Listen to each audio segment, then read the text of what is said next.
Can all the members of the commission please come to the dais?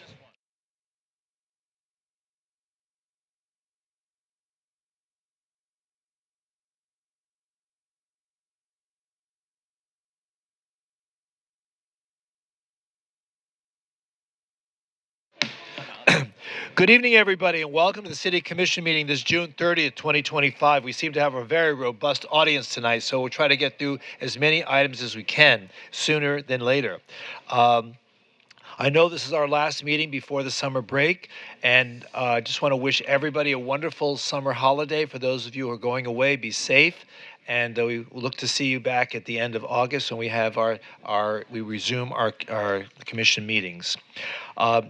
As with every meeting, we start out with the Pledge of Allegiance and discuss various modifications to the agenda.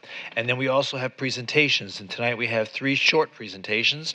And then after that, we're going to resume the public comment regarding Business 3, which is the Himmershey matter that was taken up this afternoon at the conference meeting. And once we're through with that, we'll begin with the evening agenda items. So having said that, I would like to invite Shauna Roberts, Brooklyn Hibbett, and Giselle Williams to come meet me at the podium and join us all. If I can ask you all to please rise as we together say the Pledge of Allegiance.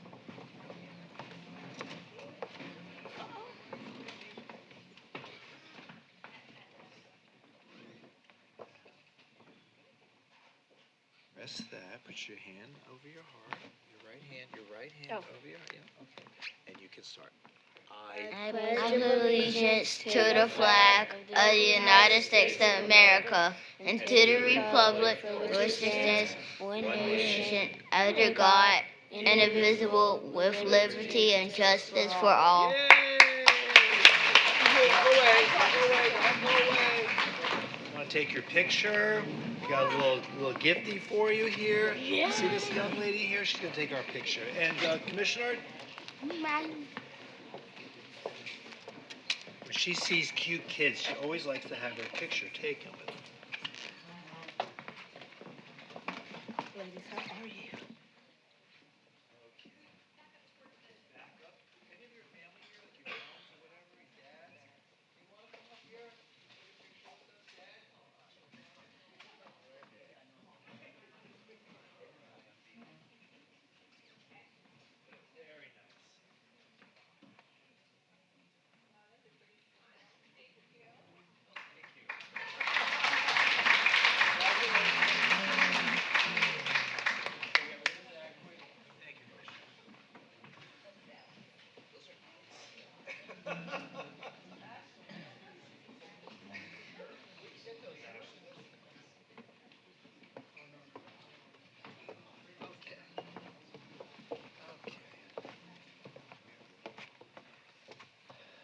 That was great. Thank you.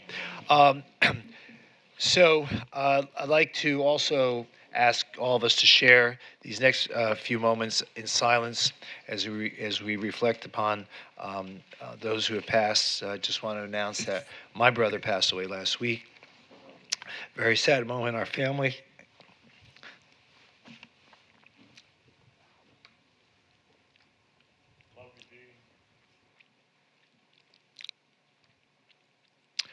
Thank you. So I don't have the retiree sheet. This is a time when we announce folks who have this one right here. Oh, great. Thank you. We have 2 people who have spent at least 20 years, in this case, 26 years. Lamont Roberts, Parks and Recreation, been with us 26 years. He's now retiring this month.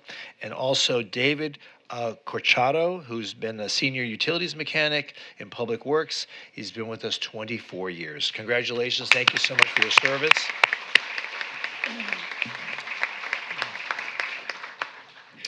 So a couple of agenda items. We're removing PH2, and as a result, CR1 item A is removed from the consolidated budget amendment and the corresponding resolution as it relates to PH2. We also removed whatever the presentation number one was going to be. And there'll also be a walk-on tonight, a resolution regarding the notice of intent to enter into a comprehensive agreement regarding a a parking structure here at Holiday Park. So with that in mind, do I hear a motion to approve the minutes and the agenda as amended? So moved. Second. Moved and seconded. Please call the roll. Commissioner Beasley Pittman, Yes. Commissioner Sorensen, Yes. Vice Mayor Herbst, not present, Commissioner Glassman, Yes. Mayor Trentalis. Yes. So the minutes and the agenda as modified and as amended are now approved. Two presentations tonight. I'd like to invite Commissioner Beasley Pittman to present a proclamation regarding National Boys and Girls Club Week in the city of Fort Lauderdale. And is Marcus Thomas here? Would you like to come up here and accept this proclamation on behalf of the city? You're with the Nan Knox Boys and Girls Club.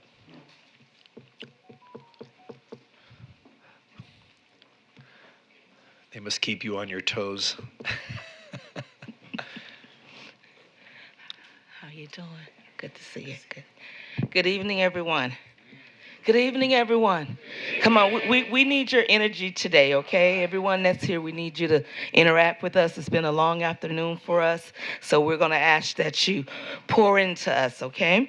I have the privilege this afternoon to read the proclamation in recognition of the Boys and Girls Club of Broward County. This is from the Office of the Mayor of the City of Fort Lauderdale. Whereas the City of Fort Lauderdale proudly recognized the Boys and Girls Club of Broward County for their unwavering dedication to helping young people reach their full potential as productive, caring, and responsible citizens. By investing in youth, the organization strengthens the foundation of our community and helps ensure a brighter and more prosperous future for all of us. And whereas in 1965, that was a good year, 1965, a group of 5 community members came together to establish the Boys Club of Broward to serve boys in underserved neighborhoods in Fort Lauderdale area. Utilizing an abandoned church building, they opened 2 clubs within the first 2 years, now the Lester H. White and the Nan Knox Club. And whereas in 1990, recognizing the need to provide girls with the same safe, supportive, and enrichment after-school environment, the board expanded its mission by hiring additional staff, updating facilities, and enhancing programs. This pivotal shift marked the transformation into the exclusive Boys and Girls Club of Broward County, which continues to serve youth across the region. And whereas in 2025, the Boys and Girls Club of Broward County celebrated 60 years of service to youth across our communities, operating 11 clubs and 5 teen centers in Davie, Deerfield Beach, Fort Lauderdale, Hollywood, Lauderhill, North Lauderdale, Pompano Beach, Sunrise, and West Park. And whereas the Boys and Girls Club of Broward County has demonstrated exceptional success in advancing education attainment among youth, with 97% of membership graduating from high school, 92% graduating on time, and 88% pursuing higher education. And whereas the Boys and Girls Club of Broward County serves more than 12,000 young people between the ages of 6 and 18, providing a safe, supporting, and nourishing environment that promotes growth and learning. Their programs are designed to foster youth development and build character, offering year-round services focused on education, social recreation, health and physical education, leadership and citizenship, along with cultural engagement, enrichment, and personal growth. And whereas National Boys and Girls Club Week, observed annually, celebrates the transformation impact on clubs across the country. The Boys and Girls Club of Broward County are a part of the nationwide network of over 5,400 clubs offering safe, supportive space where youth can learn, grow, and thrive. In Fort Lauderdale, that mission is carried out through the Fred DeLuca Teen Center, the Harold Reitman Club, Lester H. White Club, and the Nan Knox Club, each delivering life-changing programs and opportunities that empower local youth to reach their full potential. Now, therefore, we as the City Commissioners of the City of Fort Lauderdale, Florida, do hereby recognize National Boys and Girls Club Week in the City of Fort Lauderdale, dated this, the 30th day of June, 2025, signed by Mayor Dean Trantelis.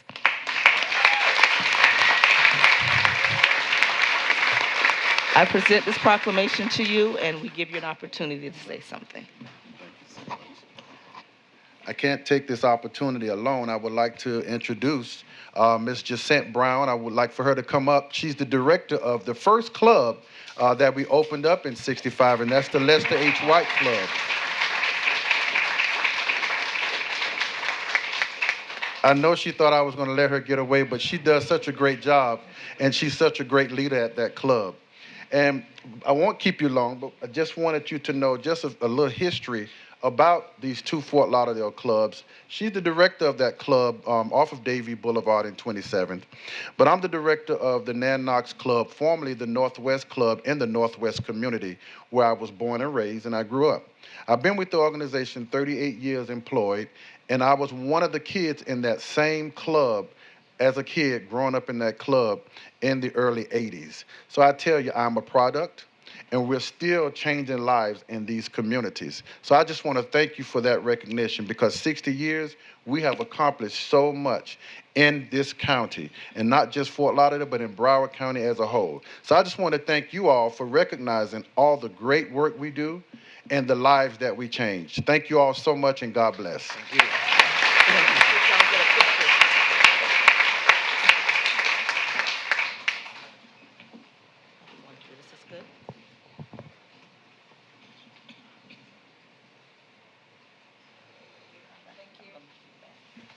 Great, thank you. Thank you for your great work in building community. I'd now like to recognize Commissioner Stephen Glassman, who will be presenting a proclamation declaring July 2025 as Park and Recreation Month. I'd like to invite our Parks and Recreation Director, Carl Williams, and the entire Parks and Recreation Management team, if you are here.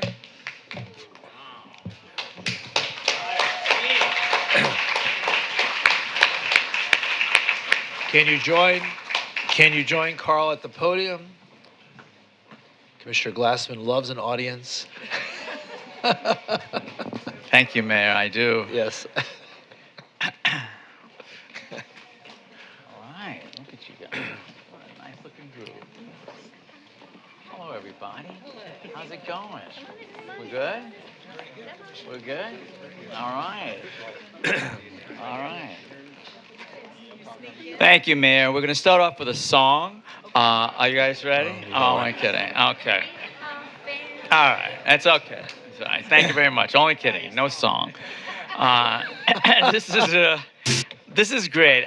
This is an amazing department, and I know that I speak to Carl a lot because, you know, I play pickleball a lot, and people always bug me at George English Park whenever I go. I can't just play. They always say, "Oh, can you get this fixed and this needs done and look at this and look at that?" And you know, I'll talk to him. And this man is amazing. His whole team is amazing. They're so responsive. They're so kind, generous, always smiling. I really love this bunch of people. So, Carl, thank you for your leadership and instilling everything that you do with your team. So this is it's a proud moment for me to actually do this and recognize. This is a proclamation from the Office of the Mayor, City of Fort Lauderdale. A proclamation in recognition of Park and Recreation Month. Whereas parks and recreation play an essential role in enhancing the quality of life for residents and visitors in communities across the nation, and in recognition of their vital contributions, the United States House of Representatives has designated July as Park and Recreation Month. And whereas Parks and Recreation promotes health and wellness for residents, and to reflect this commitment, the city has earned national accreditation from the Commission for Accreditation of Park and Recreation Agencies. And whereas Parks and Recreation encourages time spent in nature through programs like the city's Circle of Life experience at Snyder Park, offering monthly nature tours and children's activities, and Club 55, supporting 722 members with social and wellness opportunities. And whereas Parks and Recreation promotes active lifestyles by providing athletic fields that support more than 300 members in the city's youth sports development leagues and swimming programs like Swim Fort Lauderdale at the iconic Fort Lauderdale Aquatic Center, where 3 world records were set during the TYR Pro Swim Series in May 2025. And whereas Parks and Recreation supports childhood development by serving more than 113,000 meals through the USDA Summer Food Program, enrolling 619 children in the Play After School program, and hosting more than 2,000 participants in youth spring, summer, and winter camps with educational and engaging activities. And whereas Parks and Recreation contributes to the environmental well-being of our coastal community through seaweed composting and sea turtle monitoring, with 583 nests recorded along the Fort Lauderdale beach last turtle season. And whereas Parks and Recreation is vital infrastructure for community resilience, and Fort Lauderdale voters approved a $200 million parks bond for citywide investments and enhancements at sites including Ann Herman Park, Bayview Park, Dillard High School, Hort Park, Imperial Point Entranceway, Riverside Park, Sarah Horn Greenway, Tunnel Top Plaza, and Twin Lakes North Park. And whereas the city of Fort Lauderdale recognizes the many benefits of parks and recreation, which provides more than 960 acres of beach and parkland that protect natural resources, strengthen community connections, and create lasting opportunities for residents and visitors to explore, play, and thrive outdoors.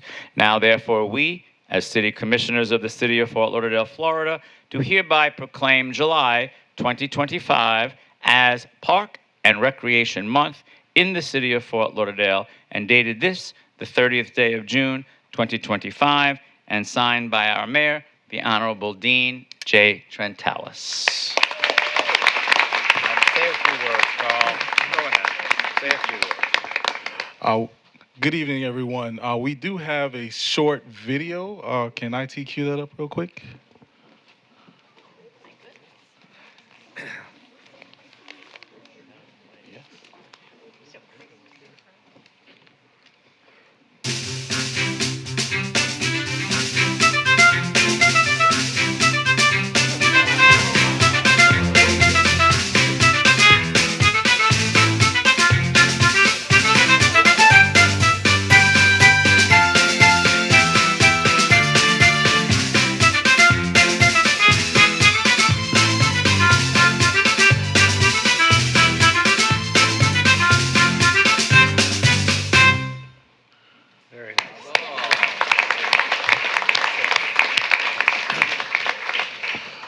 So real quick, so I just do want to say that Parks and Recreation Month is not just a celebration. It's a recognition of the spaces and people that make our communities healthier, happier, and more connected.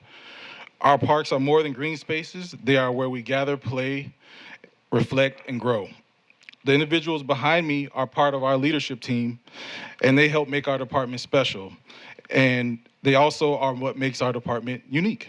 From our cemeteries to our aquatic center, to our youth programs, to our teen programs, adult programs, I can go on and on. Without this group behind me, we would not be where we are here today. So I do want to say thank you, and let's recreate.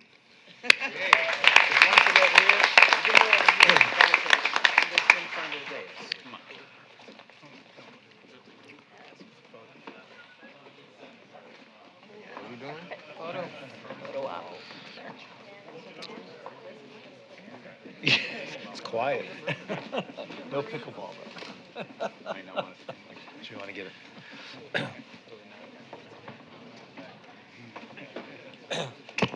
Ben, I'm sorry you can't get in this picture. It's all good. You all look great. Oh, that's still moving.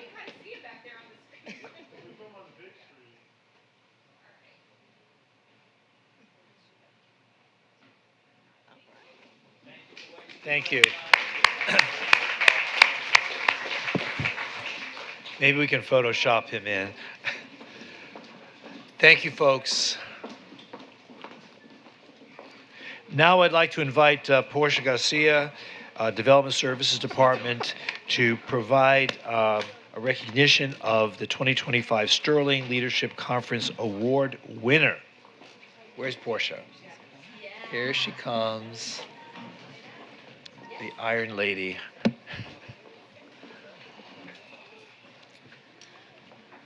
If the team can join me.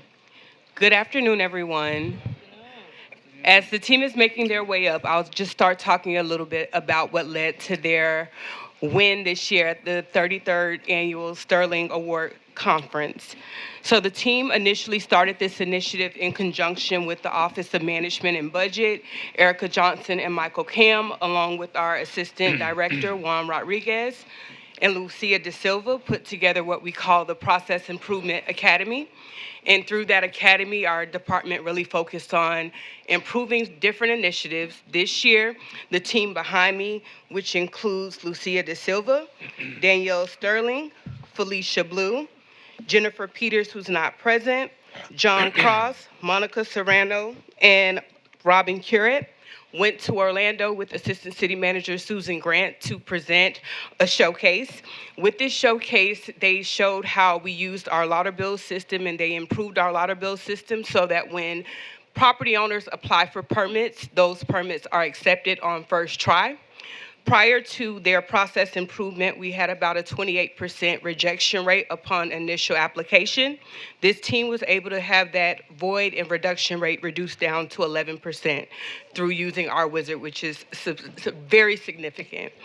Along with that, they've saved us in operational savings, not actual tangible savings, $164,000 by applicants receiving initial submittal. What this also translates to is permit applicants having a faster process for their permits because they're selecting the right permits up front. And as a result, our plan reviewers are able to expedite and not have to make so many corrections to the permit applied. I really want to not only thank, but really applaud the team for not only showcasing a process improvement, but also for having a commitment to operational excellence and innovation. So congratulations and great job, team. Thank you. Great, and thank you for the great leadership you show in that department, and for everyone who works in that department for trying to process all these permits, on a daily basis. You do a great job. Thank you.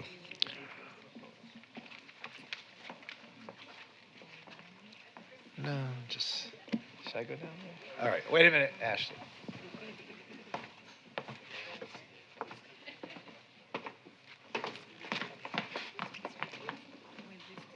City manager.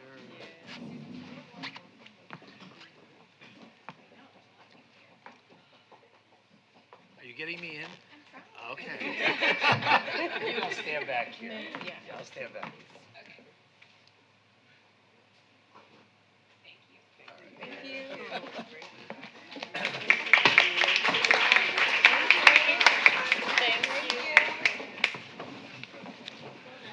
Again, thank you, everybody. We're going to move on to the consent agenda because I know there are a lot of people who are here for that, and those are items that are voted on just once, all at once, unless someone from the commission would like to pull a consent agenda item. Commissioner Beasley Pittman, are there any items you wish to pull? None tonight. Commissioner Glassman? I'm going to pull CM1. CM1, which is related to event agreements. Okay, CM1. And Commissioner Sorensen, None. Thank you. Okay, so except for CM1, do I hear a motion to approve all the consent agenda items? So Moved. moved. Second. Been moved and seconded. Please call the roll. Commissioner Beasley Pittman? Yes. Commissioner Sorensen? Yes. Vice Mayor Herbst? Not present. Commissioner Glassman? Yes.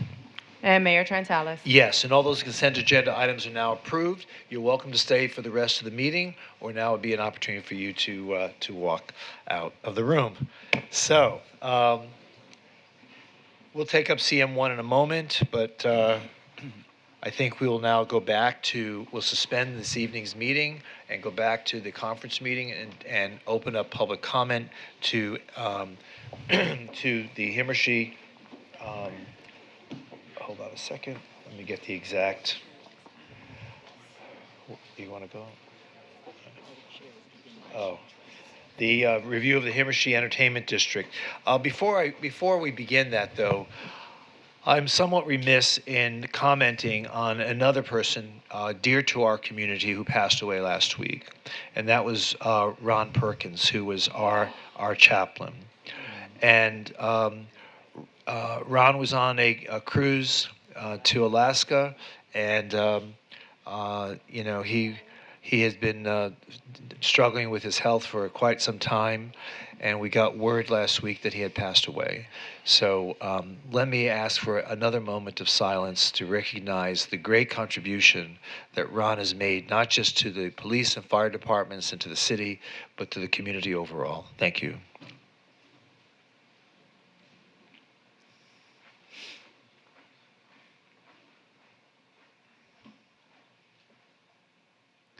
Thank you, everybody.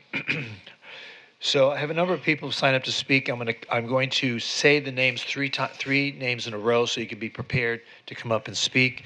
You'll be given 2 minutes to speak because we have quite a bit to go through. There's at least 20 names here, and we have a long meeting tonight. So Aristi Sokolowski, followed by Ellen Bogdanoff, followed by Chris Monteleone. Is Mr. Sokolowski here? Would you like to come up?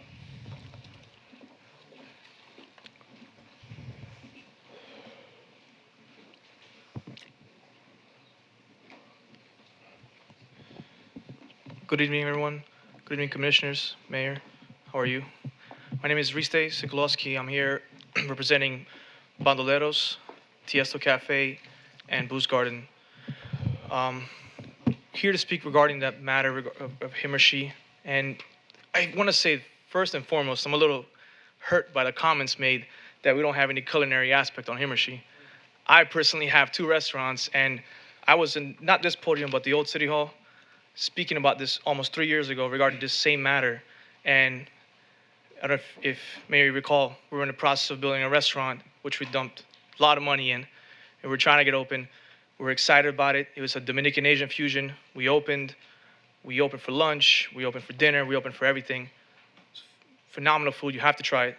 I know there's been comments made that everybody just kind of crosses. I think I'm Himmershey. too old to go down to Himmershey. No, you're not. No? Not at all. Okay, all right. Okay. I think there's comments made that, you know, everybody kind of crosses us and goes to mods. But the culinary is there. There's 8 restaurants on this street. And one of them just won Best in Fort Lauderdale Philly cheesesteak, Fat Cats. So we got to get a little You bit. need to get the word out. Right? It just happened. Okay. It just happened. So I think what it comes down to here is that we have a great street. I think there's some things that need to get cleaned up, but I think we need help, right? I'm all for cleaning up the street, making it better. We want to open for lunch. It only benefits us. We have some great food on the street. I hope you do try it. We have more businesses that have come to the area. In fact, Tuesday, Emily's Garden. Are you okay with some of the recommendations that the staff is proposing tonight? I am okay with them, except for the one with the hour, because I'm trying to make it make sense of the hour change. I don't know how any of the issues will help if we have an hour change from 4 to 3. Because if you really think about it, and to give you an example, this is why Himmershey kind of gets treated not as fair as like the rest of the areas. There was a shooting at Society, and this happened at 4 or 5 in the morning on a Sunday. The Sun Sentinel title read, "Shooting in Building Fort Lauderdale, near Himeshi district. I know what you're saying. It never got. It was they cast aspersions on the wrong. Yeah, so we always kind of get pointed the finger at because I guess we're the most famous one. But do you have 4 o'clock burritos or something? I mean, I do. I'm open till 4. You come have a burrito till 4 in the morning.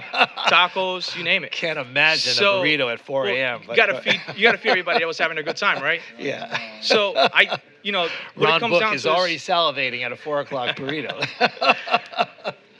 We're open. I invite everybody to come. I invite you to try it before you knock it. The other thing that I'm seeing is that Mods and Performing Arts Center have helped us restaurants a lot. A lot of the traffic that comes to Mods and Performing Arts Center for the shows, the crowd comes, eats at our places, goes to the show, comes back after the show, and eats at our places again. I love it. It's helped us a lot as restaurants. Okay.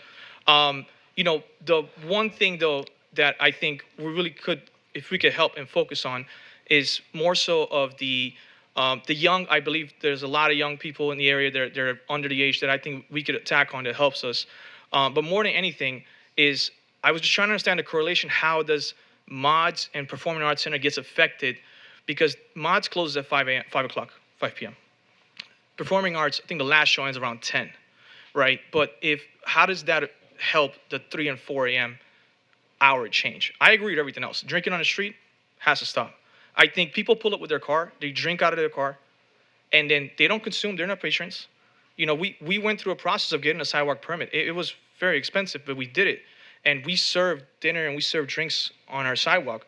But these other are not patrons. So the police department needs to have more teeth to enforce this. And I think that's a step in the right direction, outside also of the cleanliness. And we have a lot of unhoused individuals that need help. That they're on the street, they're peddling, but at the same time, they need help. And it's more of a, I wouldn't want to say mental help, but some of them need the help. I've had a problem with a lady who had dementia, and I was assaulted, and I felt bad, but no one's there to help us. Right. Okay. All right. Thank you so much. We appreciate it. Okay. Ellen Bogdanoff, followed by Chris Monteleone, followed by Stella Hush. Thank you, Mayor. Ellen Bogdanoff, representing the Sway, which is one of the nightclubs on the street. And, we applaud a lot of the discussion that you had here, and including a lot of the changes we don't oppose. The one that we oppose, which you'll probably hear over and over, is the hours. Just simply because it takes money out of the pocket of those businesses. We believe a lot more police presence will help. In speaking to a lot of different people in the area, some of the conditions that you have is unpermitted food trucks that kind of pull up, and people who bring coolers to the garage. And I think that Commissioner Glassman was talking about the problems in the garage. More police presence, more aggressive code enforcement. The Sway actually has private security. And they've always had private security, and it's helped a lot to maintain, the control in their area. And maybe that's something that you want, if you have an increased police presence, but other clubs, if you stay open past a certain hour, would have private security as well. But absolutely getting the ability to have open container, we think is going to do a lot for the area. But again, the 1 hour we don't believe is going to make a difference. We would like to see incremental change to see what happens versus just kind of taking They everything. say nothing good happens after midnight. So. Well, I'm in bed by 10, so I don't, it's not going to be for me, but we just wanted to. But thank you for the opportunity. You're welcome. Thank you. Chris? Chris is not here. Stella?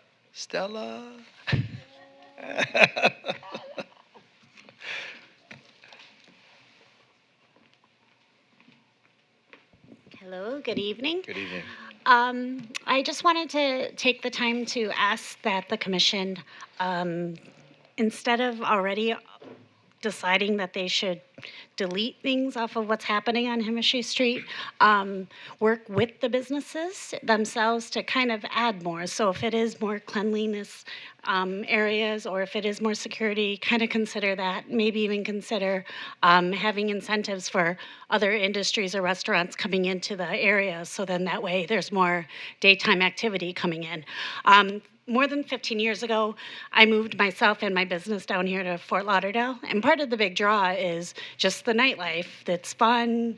It's why my family and friends come down on vacation here and spend their tourist dollars here. So I think like if you take away the unique aspects as far as the open container, the 4 a.m. Business times and everything, you take away kind of what the charm is for downtown. So instead of like really diving into just getting rid of the things that you just think like would just make it better, instead work with the businesses and actually try to add to the businesses, add to the street, add to the charm of the place. And then that way we can avoid maybe any future younger professionals choosing other big city hustle and bustle instead of coming to Fort Lauderdale if you take away its charm. Okay, So, thank you so just my much. thoughts. If I could just make one point, though, I wanted to make sure that you understood that everyone seemed to be unanimous when it came to the open container. Even the Business Association on Himmershey said, yeah, get rid of the open container. So I just want to make sure. Yeah, no, I'm not opposed to that necessarily. I think I'm just more opposed to things kind of moving forward as far as being removed instead of actually getting and partnering with the businesses to actually figure out what works. So hearing some of the business discuss like, no, we're okay with that open container, that's cool. I just know that coming from Michigan to Fort Lauderdale, it is such a culture shock that it is one of the big draws for why professionals would want to choose the city of Fort Lauderdale or even come from Plantation to come to drink in the city of Fort Lauderdale. So those are things as far as gaining residents, gaining revenue that I just think just needs to be discussed with the businesses before you're kind of just removing things thinking that it's just going to be okay. Yes, and we are. And that's why we're having a meeting, and that's why for the last 2 years we've been working on this and listening to everybody. It's important. Okay. Thank you. Thank for your you. input. Thank you. Pat Zeiler. Pat, are you still here? She left? Okay. Chelsea Mercedes. Chelsea's gone. Jason King.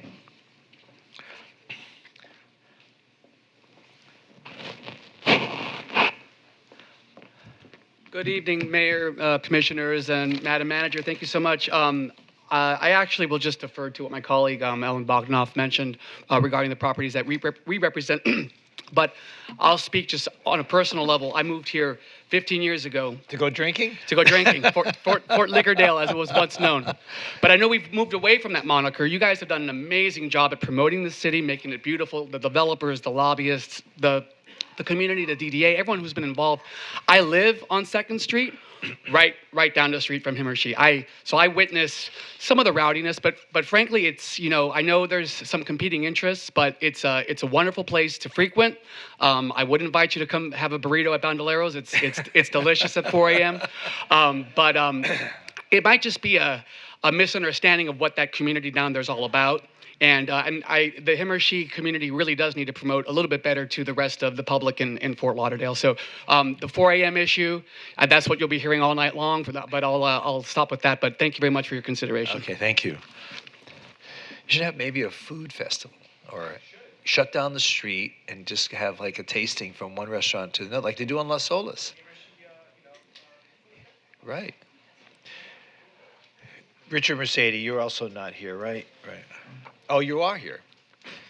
Did your daughter fade out?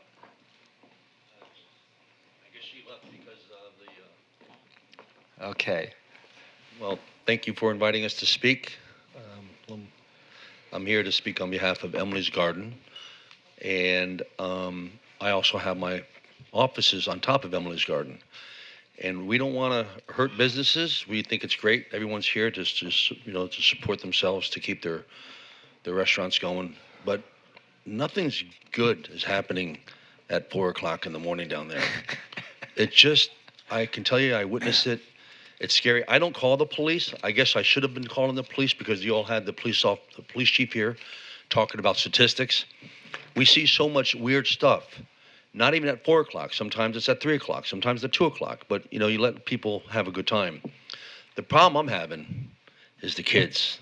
The kids have liquor walking from the parking garage over to the places to drink. I don't think I understand it. If they're walking with their liquor over to a place to have a drink, why are they going there? Why don't they just go someplace else to drink? I have no idea what they're doing. But it's the young kids. It's not the adults. It's the young kids. I'm talking about 14, 15, 16-year-old kids, that young, walk right by Emily's Garden. I see it. I have my offices there. We're there. And the other thing is I hear that the performing arts, somebody said that they have people going to their restaurant after the show. I have a lot of friends that go to the performing arts, including myself. We're not going back to Hemmershey to have dinner or a late night snack after a show. It's just too rowdy. It's a little intimidating. Maybe it's not intimidating as it relates to someone getting hurt, but it's just, it doesn't really have that feel like it used to have years ago. And I used to have lunch on Hemmershey years ago. Tarpon River, I think it was on the corner there. Ate there many, many times. I don't see having lunch there, and I don't really see having dinner there. But Emily's seems to be attracting a really good crowd. And I would like to see, maybe you all can stop the open container. I don't really know how that works. But again, the 4 o'clock, I just don't really understand what's happening at 4 o'clock. It probably helps their business. That's probably why they're here, to support that. But if something can be done to balance it somehow, it would be great. All right, thank you. Thank you all. Maybe we should form like a business improvement district and assess the property owners to create a fund to add decorative street lamps and maybe widen the sidewalks a little bit more, give it some charm, something to think about. Larry Mealy, followed by Genia Ellis, followed by John Millage. Good evening. Larry Mele, owner of Emily's Garden. So I spend a lot of weekends there, and every morning I have to get a person to clean up the whole property. The smell of urine in my property when I arrive there, it's just not acceptable. So this... Where's your property? On 327 Himmershey. Okay. It's right the orange building. Yep, I know it. So, and one night, it was a Saturday, around 8 o'clock, someone threw a bottle of whiskey, Jack Daniels, over in the patio. Was it empty? Thank God. But it was a glass bottle. So, this is, to me, it's a liability. I mean, I think putting rules, I don't think it can help maybe changing the times, but I think let's work with these people, maybe extending the sidewalk. That incentivizes restaurant to come over, because right now those properties, they can only be bars. So I'm sure if we give you like 5 feet of sidewalk, I'm sure you change your business plan, right? Absolutely. So yeah, I mean, Miami Beach, I have a restaurant in Miami Beach. We had the Memorial Weekend. One day the city woke up and said, like, this is enough. What they did, it's $100 parking spaces. To park was $100. So you know what? After midnight, put $50 for the garage. They were doing DUI. Do DUI. That scares away people that are just here to get drunk. Because guys, this is what happened. After midnight, people just are there to get completely drunk. I think what we need to do is invest more in the area. And I think maybe we should form some kind of collective to be able to assess the situation and make it more attractive. And I did invest in my property. I put some vintage lanterns outside the building.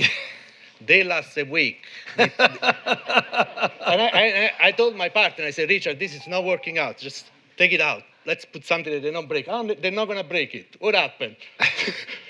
My car, the Fiat 500, they broke it. I mean... All right, well... Thank you. We have to change the culture there. Genia Ellis, followed by John Millage. Is John Millage still here? Oh, there you are. He's hiding in the corner. Mayor, commissioners, city manager, staff. I'm here on behalf of Riverwalk. We are also part of the district. We are property owners in the district and have been engaged with them for years. One of the suggestions that came through, and candidly, staff needs to be thanked for the effort that they put into this. We've been meeting for years on how to really move this forward. This is now taking that step forward. One of the things that's listed in there is, again, Dean, you said a bid, but we talked about managing a district comes with criteria, and somebody needs to be responsible for that district. The suggestion is it must be a property owner. We're recommending that perhaps it's a consortium of business owners and property owners that are responsible for all those things that come through in that ordinance that they have to adhere to. That addresses open container. It addresses underage drinking. It addresses inviting 18-year-olds into the district for underage parties. Not suggesting that they're being served alcohol. I can't answer that. But at some point in the evening, the mixture is inappropriate for younger people. So it would be our suggestion that you consider moving forward with the recommendations of staff, to continuing to work with the group to put together that consortium and come back to you with a plan. Thank you. You're welcome. Thank you. John Millage, followed by Elizabeth Van Sant. Where are you? No, okay. Then followed by Mark Dickerman. Thank you. Thank you, Mayor John Millage, on behalf of the DDA. We're here tonight as a result of a workshop that you called, Mayor, I think about 2 to 3 years ago, whether to completely terminate the districts themselves. And there's quite a bit of debate. There's quite a bit of testimony about that there were problems, but you decided to keep them, which is probably the right decision. But you directed staff at that time to come back with some changes and come back. Now, there's, in fairness to staff, you had some internal staff changes. And so it's taken a little bit, and what your staff has done to date has been very thorough. Also, since that time, the DDA and also the Performing Arts Center had their own discussions, and obviously they know a lot about what goes on with the street. Performing Arts Center is here. DDA owns half of the garage.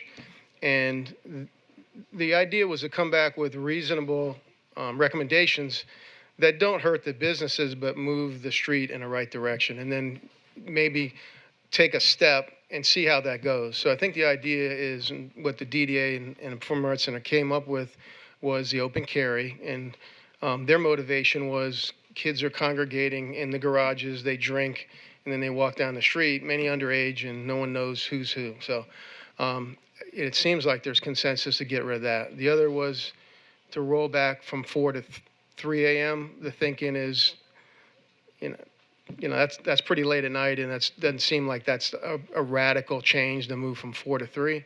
Obviously, that's for you to debate. But no matter what you do, what I'd recommend that you do is bring this, after you adopt it, bring it back after a year for a review. Don't just do it and then just let it go off into the universe. Bring it back, and let's just see what happens. Maybe between the change you make and what the businesses do, because I think in good faith they get the message. Maybe that's it, or maybe there's some tweaking goes on. But I'd recommend give it a year review and then bring it back. Thank you. Great. Thank you, John. Mark Dickerman, followed by Raphael Reme, followed by Joe Cox. Where's Max Headroom? Where's Max Headroom? There he is. Here, Max man, Headroom. right There here. you go. Mayor, commissioners, Max Headroom. I'm here to speak concerning 2 issues. One is the issue of the open container. They're right. People do park in the garages. Kids underage come in, bring their drinks, hang out in front of the clubs and bars.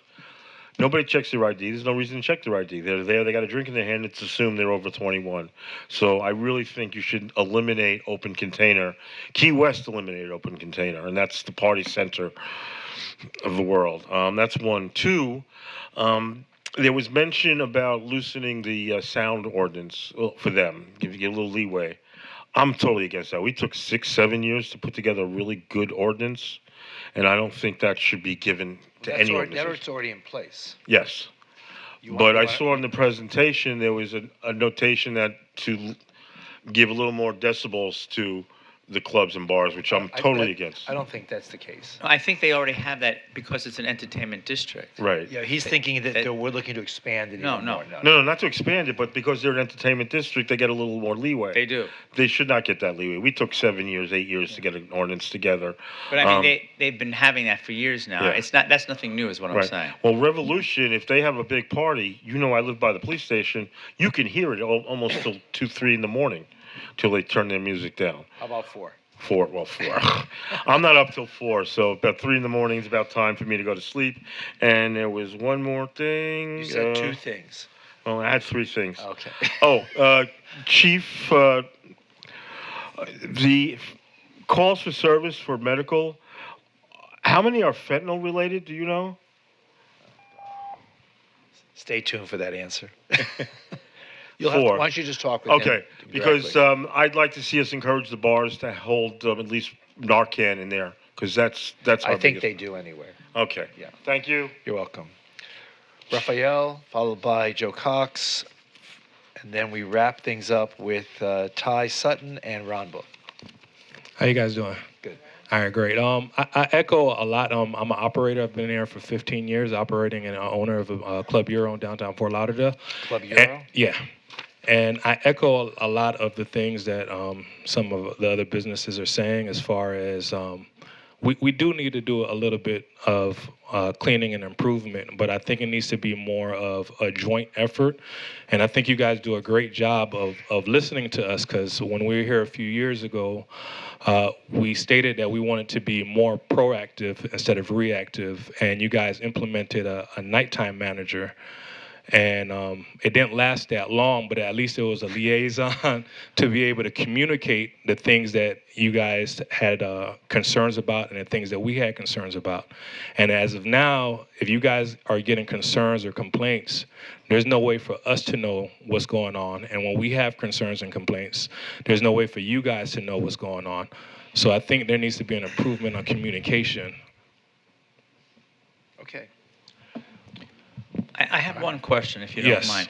So I remember last December there was an incident at Club Euro where a 14-year-old boy, was he shot or was there was something that happened, but it seemed to be a party for underage teenagers. So do you vet things like that if they book your club? How does that work that they can even have a party like that? Yeah, it was a high school party that rented out the place to do a teen party. It was no alcohol. It was a teen party. And nobody, the shooting wasn't inside the club. We were already closed, and the shooting happened outside, but it was attached to Club Euro.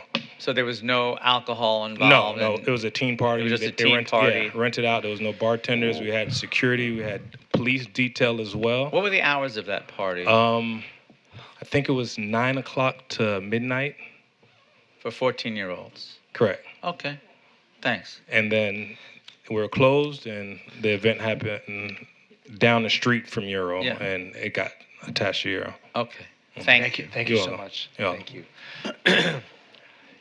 You know, when people sign up to speak, it's bad enough I can't pronounce their names, but I just want to say, Joe, you have the best penmanship.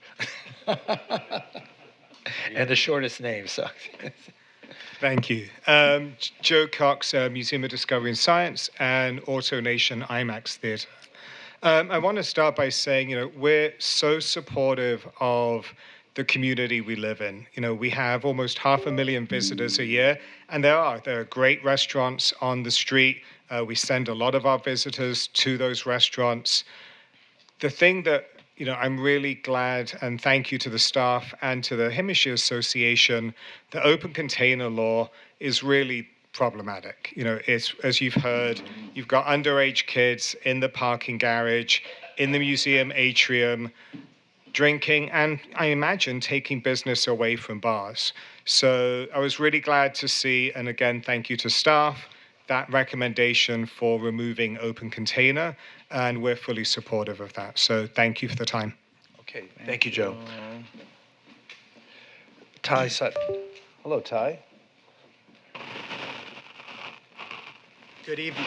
Thanks for giving me time. Ty Sutton with the Performing Arts Center Authority, including the Broward Center and the Parker. We've heard plenty from some of our partners, John Millage and Joe, I thought did a great job of sort of expressing some of the ideas. So instead, I want to take you back to the early 1980s when a group of people saw an area that was quite blighted, which was right where we're sitting right now, and said, we think there's a future for culture here. And they came up with a list of criteria of what could be built here that has turned into not only amazing cultural institutions, including the 5th busiest performing arts center in the country this year, and a world-renowned museum across the way. I would extend that out to Fort Lauderdale History, Nova Southeastern University Museum. But that group made a number of promises to this community. And they've kept every single one except their vision for a thriving arts and cultural district. We have signs that say that.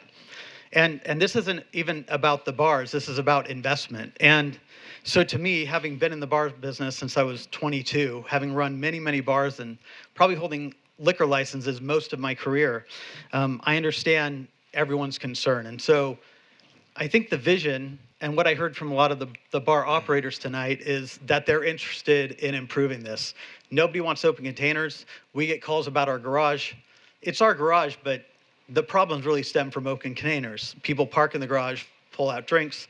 The underage issue is a massive issue for all of us. So I think there's a lot of cooperation that needs to be had. When I arrived here a little over a year ago, I went looking for the district representative in the special entertainment district and found out a report hadn't been filed since 2013 and there hadn't been one in years. So I think we start there. Whatever the council wants to do to reform something that's active, an entity that can deal with these issues so we know where to go and the operators know how to make improvements would be welcome. And we're really appreciative of all the dialogue. Thank you. Thank you so much, Ty. And Ron Book.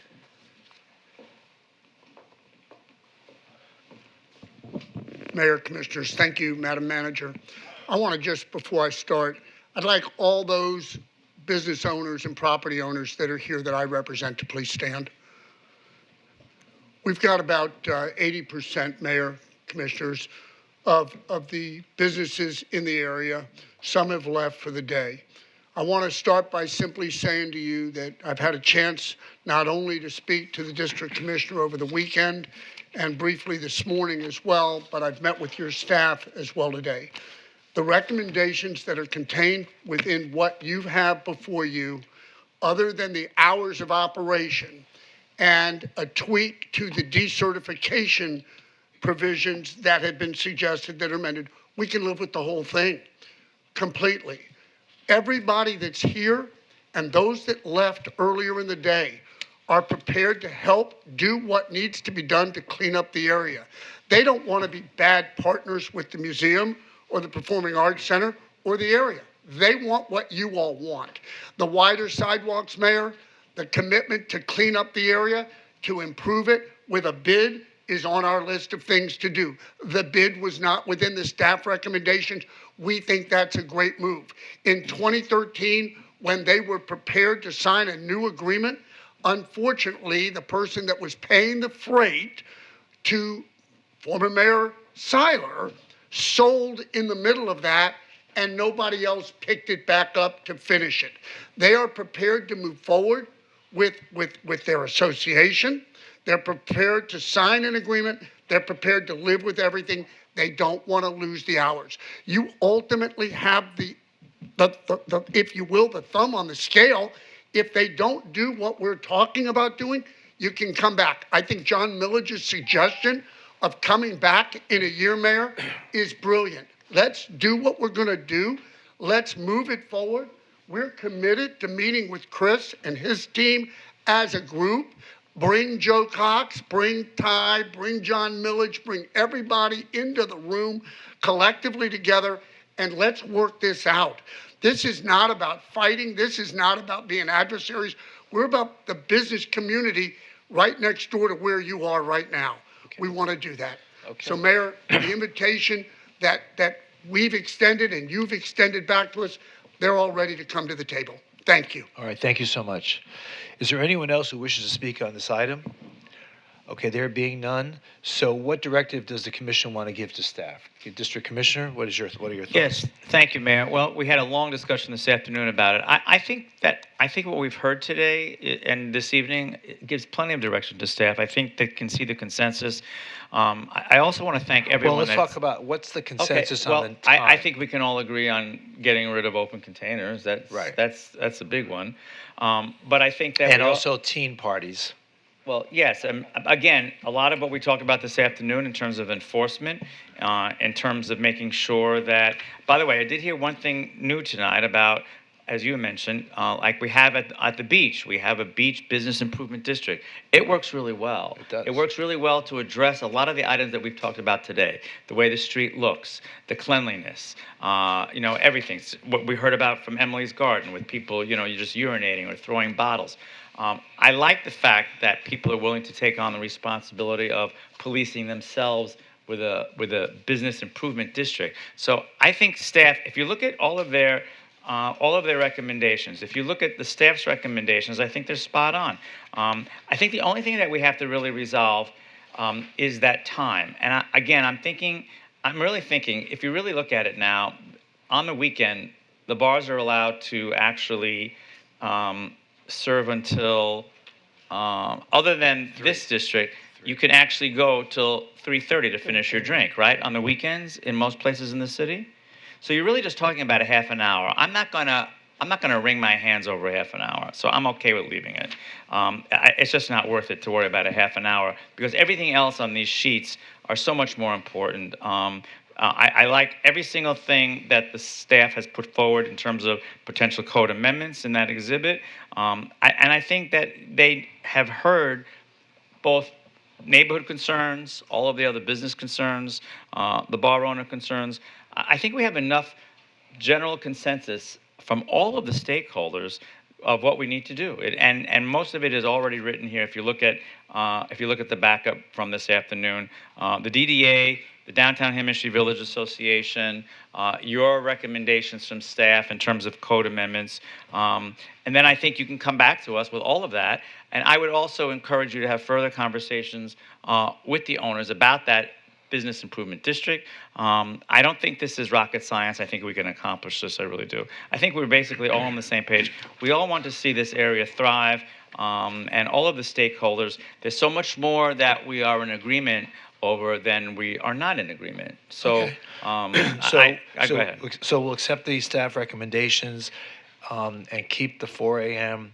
and just kind of like come back in a year and see what we've accomplished. In the meantime, I would love to see a charrette formed by the stakeholders, and to between now and in the next few months, headed up by our district commissioner to see what the vision is for that street. I mean, we've kind of lost our vision. We had a vision, now it kind of went sideways. So let's see how we can bring that area back to life, because it's really a charming area, and I think it has so much potential. Honestly, do you have anything else you want to add, Commissioner? Yes.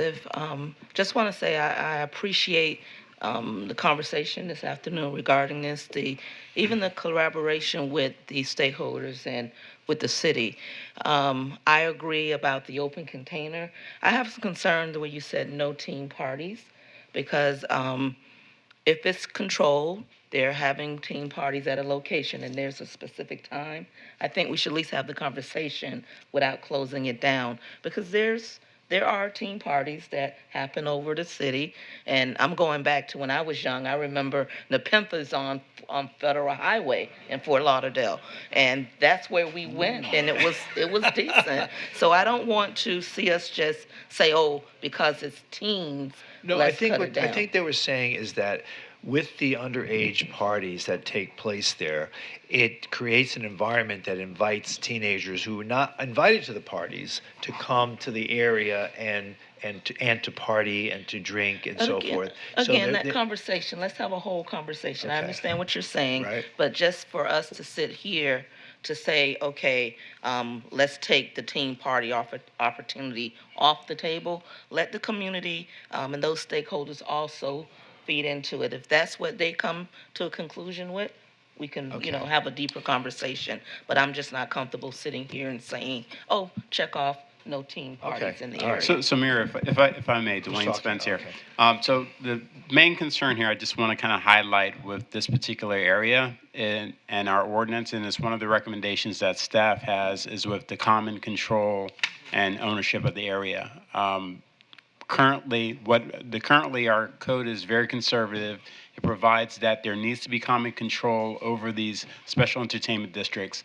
I think staff has indicated that with all of the other entertainment districts, that is the case.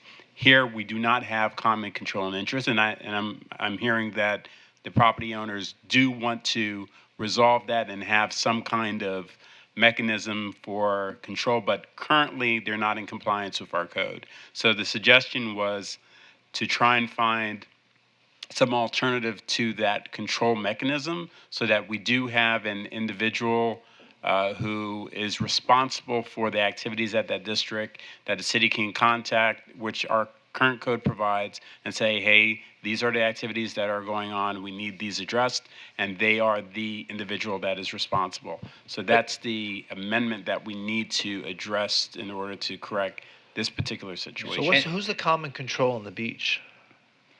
Well, we Beach would have to Place, rely on staff to. You have Beach Place, which is Well, that's it's just one. One, It's and then just the one Toomey location. properties. It's all just one owner for each of those beach entertainment districts.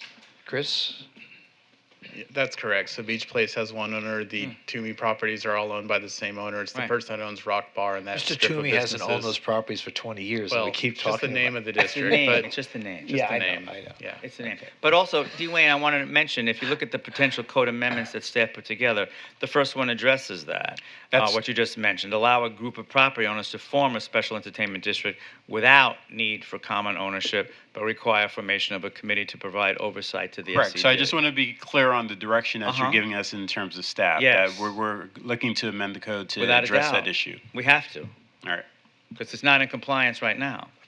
Mayor, just simply to you and to the commission, we're committed to that. We believe that's a critical piece, and we believe that's part of what's been missing, is there is no accountability. We had that conversation. There needs to be someone that's there, and we are committed as a group to try to get us there. Okay, great. I mean, Thank you. I don't want you to have any, and to reiterate, the underage drinking, the stuff that's going on, to the person, that we're committed to doing whatever we can do to help with that. Okay, very good. Ron, just save the mayor a burrito. O'clock for that Yeah. burrito, I Thank promise you. you. That's all. At the rate we're going tonight, I might just meet you there for Yeah. you. It's true. Commissioner Sorensen, did you want to add to this before we conclude? Thanks. No, I'm good. I like where we're heading. Thank you. Thanks for everyone Okay. who came out to give us your feedback. Thank you. Very good. Thank you so much. All right, so that concludes that item.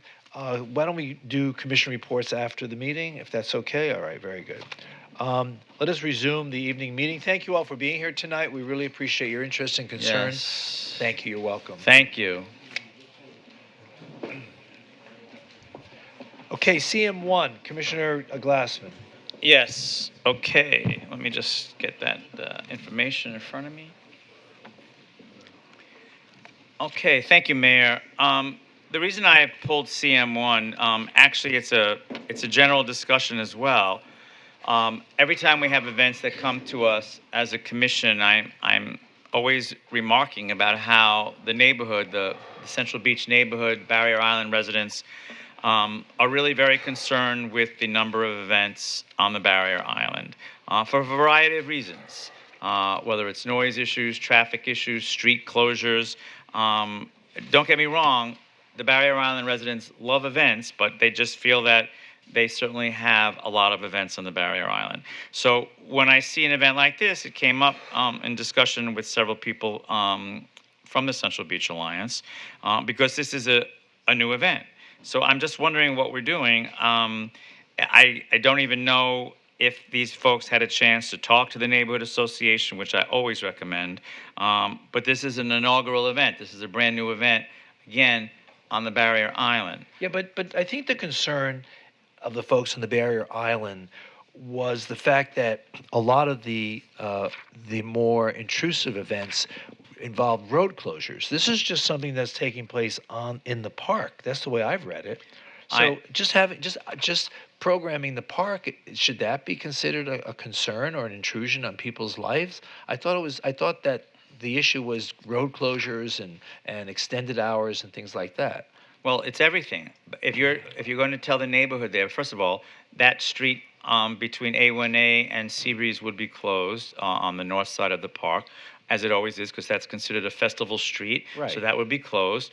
There are detours. If any event, if you're going to be bringing 500 people to a spot, is an event. I'm just saying I don't understand why we're continuing to talk about brand new events.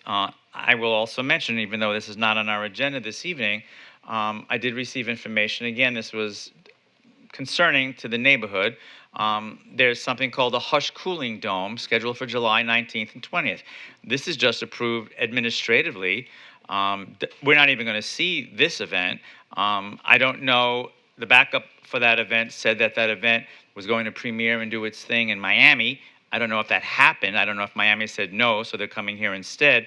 I'm just saying that the neighborhood is asking for more consideration when it comes to scheduling brand new events on the Barrier Island. That's all. I think we need to have that discussion. I'd like to hear from staff what our thoughts are about that, especially if the neighborhood is not going to have a chance to talk to these folks that want to have events in the neighborhood. That's just concerning because there's no give and take. There's no dialogue. There's no meeting of the neighborhood folks with the folks that want to come and do events. And I think that's just a real important communication that needs to take place.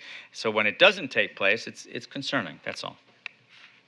Yeah, Commissioner Glassman, I agree. I hear this on the south part of the Barrier Island. And it's not just the lane closures, it's the traffic impact. It's the disruption that events cause. And right now, and Commissioner Glassman, I've been working with the city manager's office, we have no way to limit the number of events right now. Period. We don't. So Raquel, I'll defer to you, but I know you've been working with Carl and bringing that to Parks and Rec to bring back to us as a city commission, I think in August, a way to update our ordinance and limit the number of events. Before you say anything, this is in July. The beach is dead. I don't know even anyone who's even living on the beach in the middle of July. So keep that in mind as we think about what you're proposing, cutting back. Mayor, there's a huge number of people that live in District 4 during the summertime. There really are. Oh, I know that they are in District 4, but I'm saying where this is taking place, the Venetian, the Illini, Las Olas Beach Club, the areas surrounding this park, most of those people aren't even there. And I'm just wondering, we need to remember we need to keep the city alive. And we did that with the entertainment district by coming up with those new rules to try to activate parts of the city. And now we're trying to refine that initiative.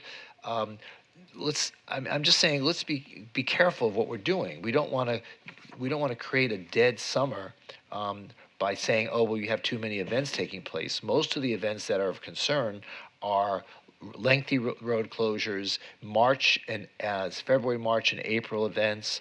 Those are the events that really impact us more. So I'm not saying what you're saying is wrong. I'm just saying let's be mindful of the context of when this event's taking place and the scope of what they contemplate in putting on the event. Mayor, it's very easy to say that if you don't live there, but I'm going to tell you that, first of all, this is 1 week. I can't afford to live there. This is 1 week. This event is proposed 1 week after July 4th. Do you know what happens on the beach on July 4th? But I know is that a dead time? No, but I do know that on July 12th it's dead. Because everyone has come to on July 4th. I'm just saying the repeated events 1 week after the July 4th, in this instance, I know what you're saying about July's dead, but again, so you're asking all the residents 1 week, and look, these are generous people. They love the events. They go to the events. The whole city comes to these events on the Barrier Island. The whole county comes to these events on the Barrier Island. But it's also a neighborhood. And if a neighborhood does not have a chance to meet with people, like in this instance, if they don't come to their meeting, these people could have come to the Central Beach Alliance. When did I go to that? Like 2 weeks ago?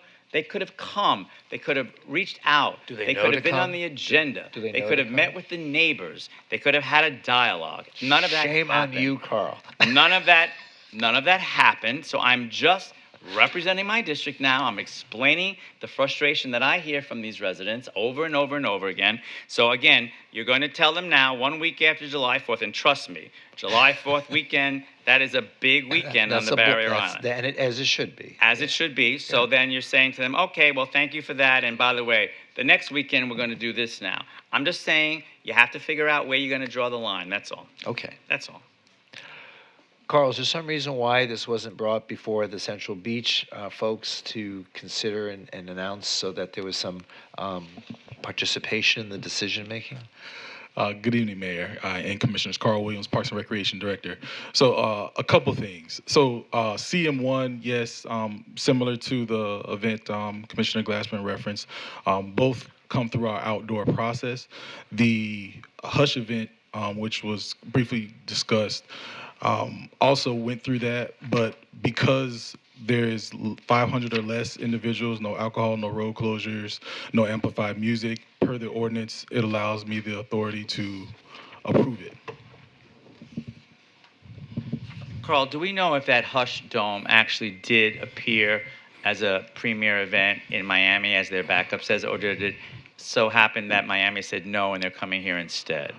I will need to get that answer. I am not aware of that answer. What's it called? Hush Dome? Hush Dome. Yes, it's a cooling. The Hush Cooling Dome.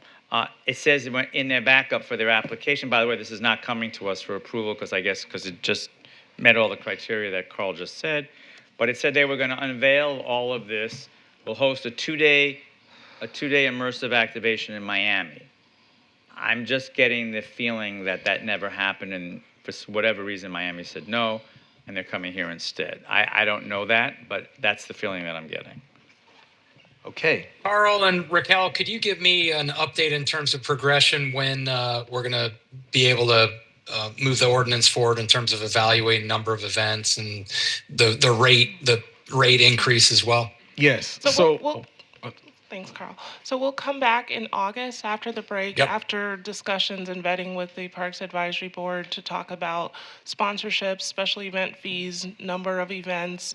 I think there's a broader policy discussion. If we needed to limit the number of events, we would need to determine what qualifies an event. Do longstanding events get first priority or first preference over new events? The types and caliber of events, I think, needs to be discussed because I think that really drives the audience and the number of people coming to these events. So I think once we come back in August, we are more prepared at that point to have a broader policy discussion. Yep, great. That sounds good. Thank you, Raquel. I'm sorry, Carl, did you want to add? Okay. You were right on the money. Okay. Would someone like to introduce the item? Introduced. Okay. So we have a motion. Do we have a second? They're silent tonight? There's no second, so it dies. All right.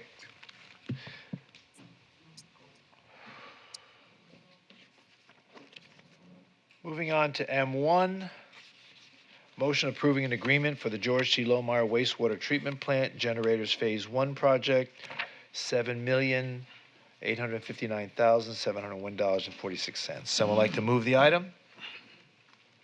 So moved. Been moved. Do I hear a second? Second. Okay, moved and seconded. Please call the roll. Commissioner Beasley Pittman? Yes. Commissioner Sorensen? Yes. Vice Mayor Herbst, not present.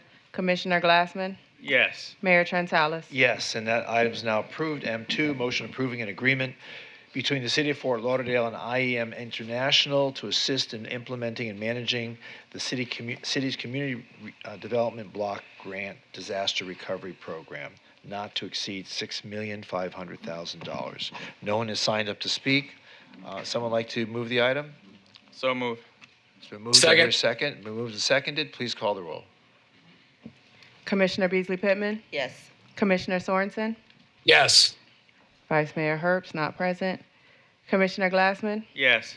Mayor Trentalis? Yes, and M2 is now approved. M3, this is a motion approving an agreement for an owner's representative for City Hall, Jacobs Project Management Company. One person signed up to speak, but just for questions. Anyone have any questions? If none, someone like to move the item? So moved. Been moved. Do I hear a second? Second. Second. Moved and seconded. Please call the roll. Commissioner Beasley Pittman? Yes. Commissioner Sorensen? Yes. Vice Mayor Herbst, not present. Commissioner Glassman? Yes. Mayor Trentalis? Yes, and M3 is now approved. M4, this is a motion for discussion, City Commission request for review, site plan level 2 amendment in the Downtown Regional Activity Center. One person has signed up to speak, but I assume it's just, did you want to say anything or is just to answer questions, Mr. Shine? Good evening, Mayor, City Commission, Andrew Shine. Can you push the button? Thanks. Good evening, Mayor, Commission, Andrew Shine, representing the property owner here. This vote is just a vote on whether to have a de novo hearing. Usually, we don't argue to have a de novo hearing. This one is a little different. You want to have a de novo? Yes, we would like to have a de novo hearing. We understand that it would be in August, but it would give not only the property owner but the full commission the ability to review the application. Okay. So no decision needs to be made on the merits of the application. Right. We're just asking for a de novo hearing. Right. Okay. Mayor, and if I could. Go ahead. Yeah, thanks, Mayor. So I called this up. I'd like to have a de novo hearing. There's some, if you read all the backup, you'll see there's some various points of view and perspectives that I'd like to have a deeper discussion on, Mayor. Okay. Someone like to move the item for a de novo hearing? Move it. Do I hear a second? Second. Moved and seconded. Please call the roll. Can you, before you call the roll, can you confirm the date of the hearing? That would be August 19th. Do you want to have it the first meeting August. we get back? Yes. August 19th is fine with me, Mayor. Okay. Are you sure? Okay. For August 19th, we'll have a de novo hearing on site plan level 2 amendment in the Downtown Regional Activity Center. Thank you. Please call the roll. Commissioner Beasley Pittman, Yes. Commissioner Sorensen, Yes. Vice Mayor Herbst not present, Commissioner Glassman, Yes. Mayor Trentalis. Yes, and M4 is now approved. Moving on to resolutions, R1, appointment of board and committee members. Please read the names into the record.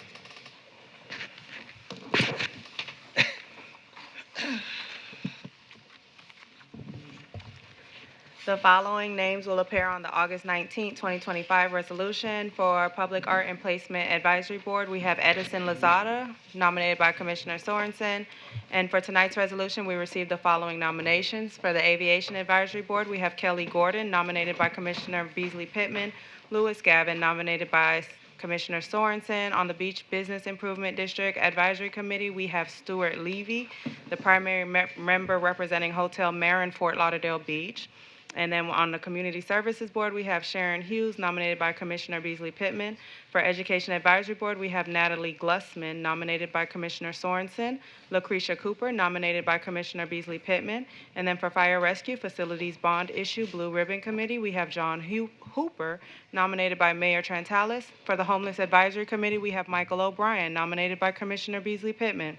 For Parks, Recreation, and Beaches Board, we have Solomon Schoonover, nominated by Mayor Trentalis. And we have Joy Oglesby, nominated by Commissioner Beasley Pittman.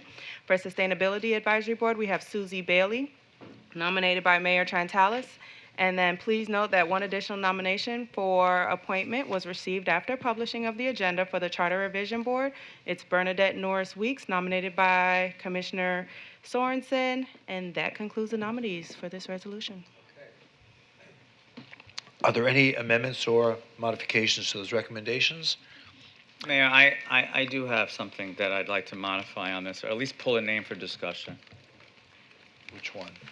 I would like to pull the name of Michael O'Brien for the Homeless Advisory Committee for discussion.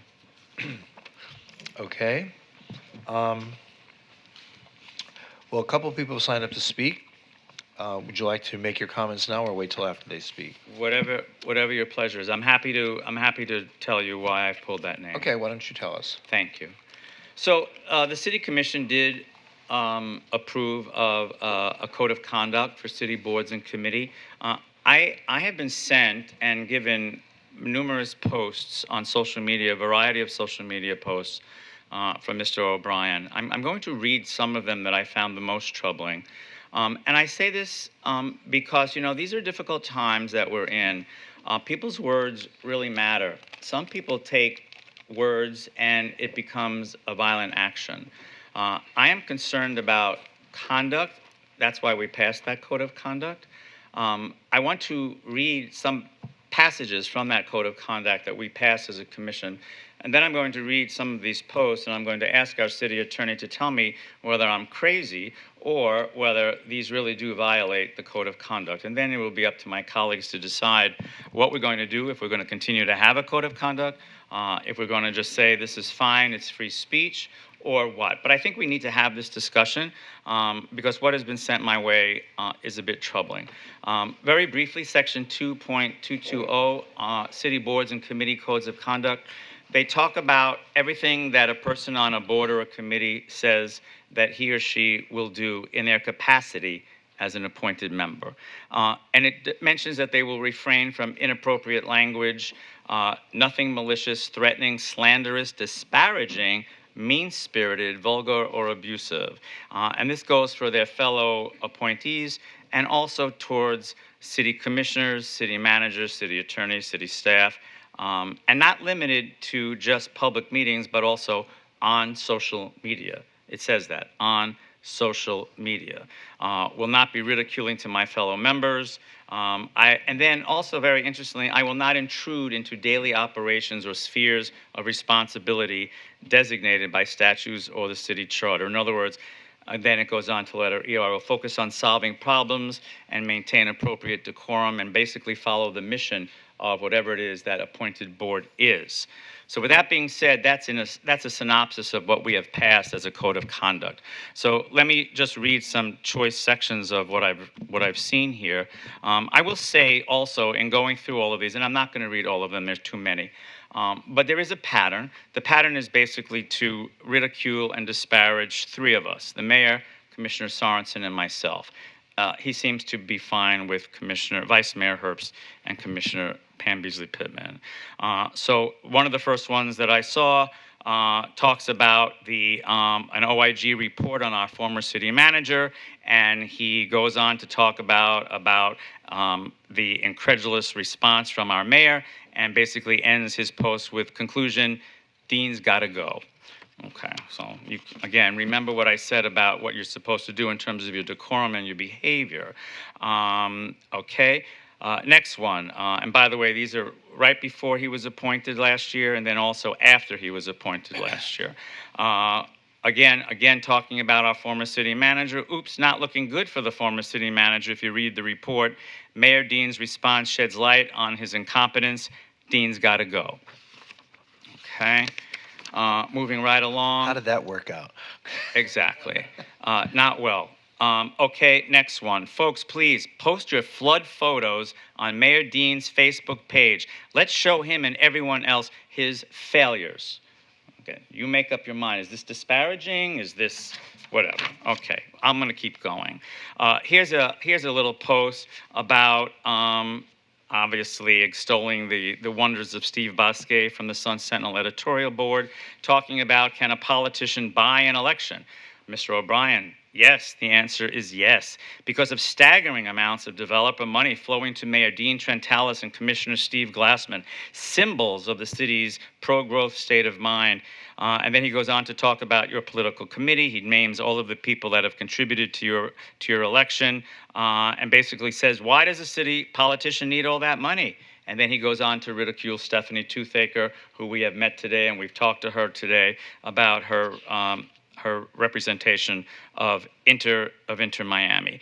Then he goes on to talk about Council of Fort Lauderdale Civic Association's debate that had for the mayor's seat.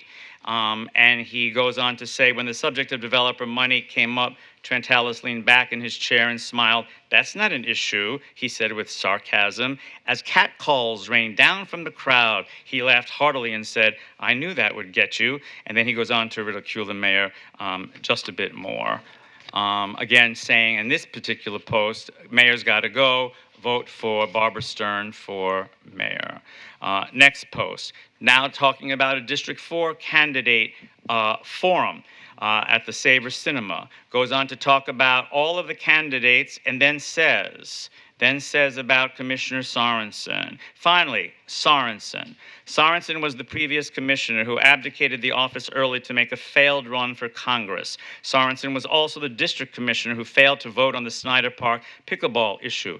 Recent Recently, media reports Sorensen said that was a mistake. Sorensen has experience, ideas, and corporate knowledge on how the system works. However, his biggest hurdle to overcome is his past. The Snyder Park vote debacle, and then bailing on his constituents to run for another office. My biggest takeaway from last night is, if I lived in District 4, who I would not vote for, Ben Sorensen. Snyder Park is turning out to be the poster child for what's wrong with P3s and travesty of losing our public spaces to developers. I'm also big on loyalty. To abandon an office you campaigned for and were elected to is something that defines you.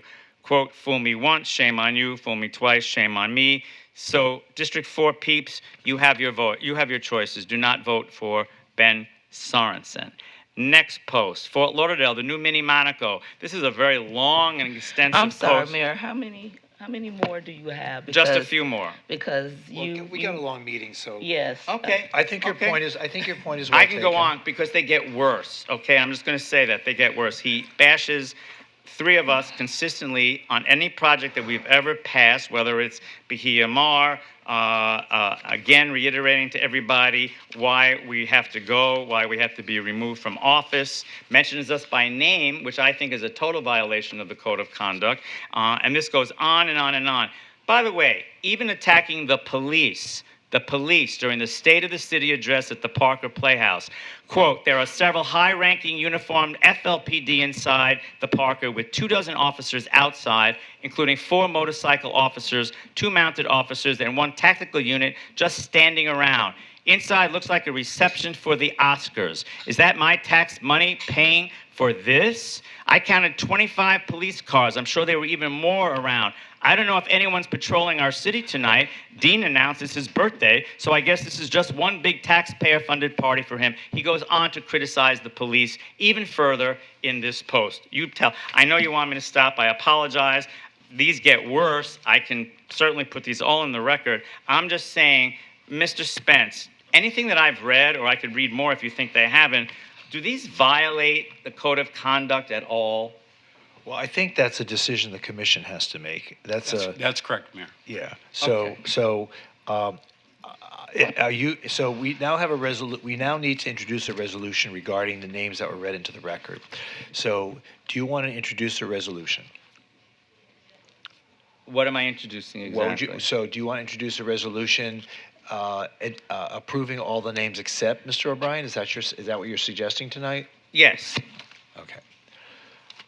All right, we do have 2 people signed up to speak. Is Frankie Lane here? Okay, and Mark Dickerman.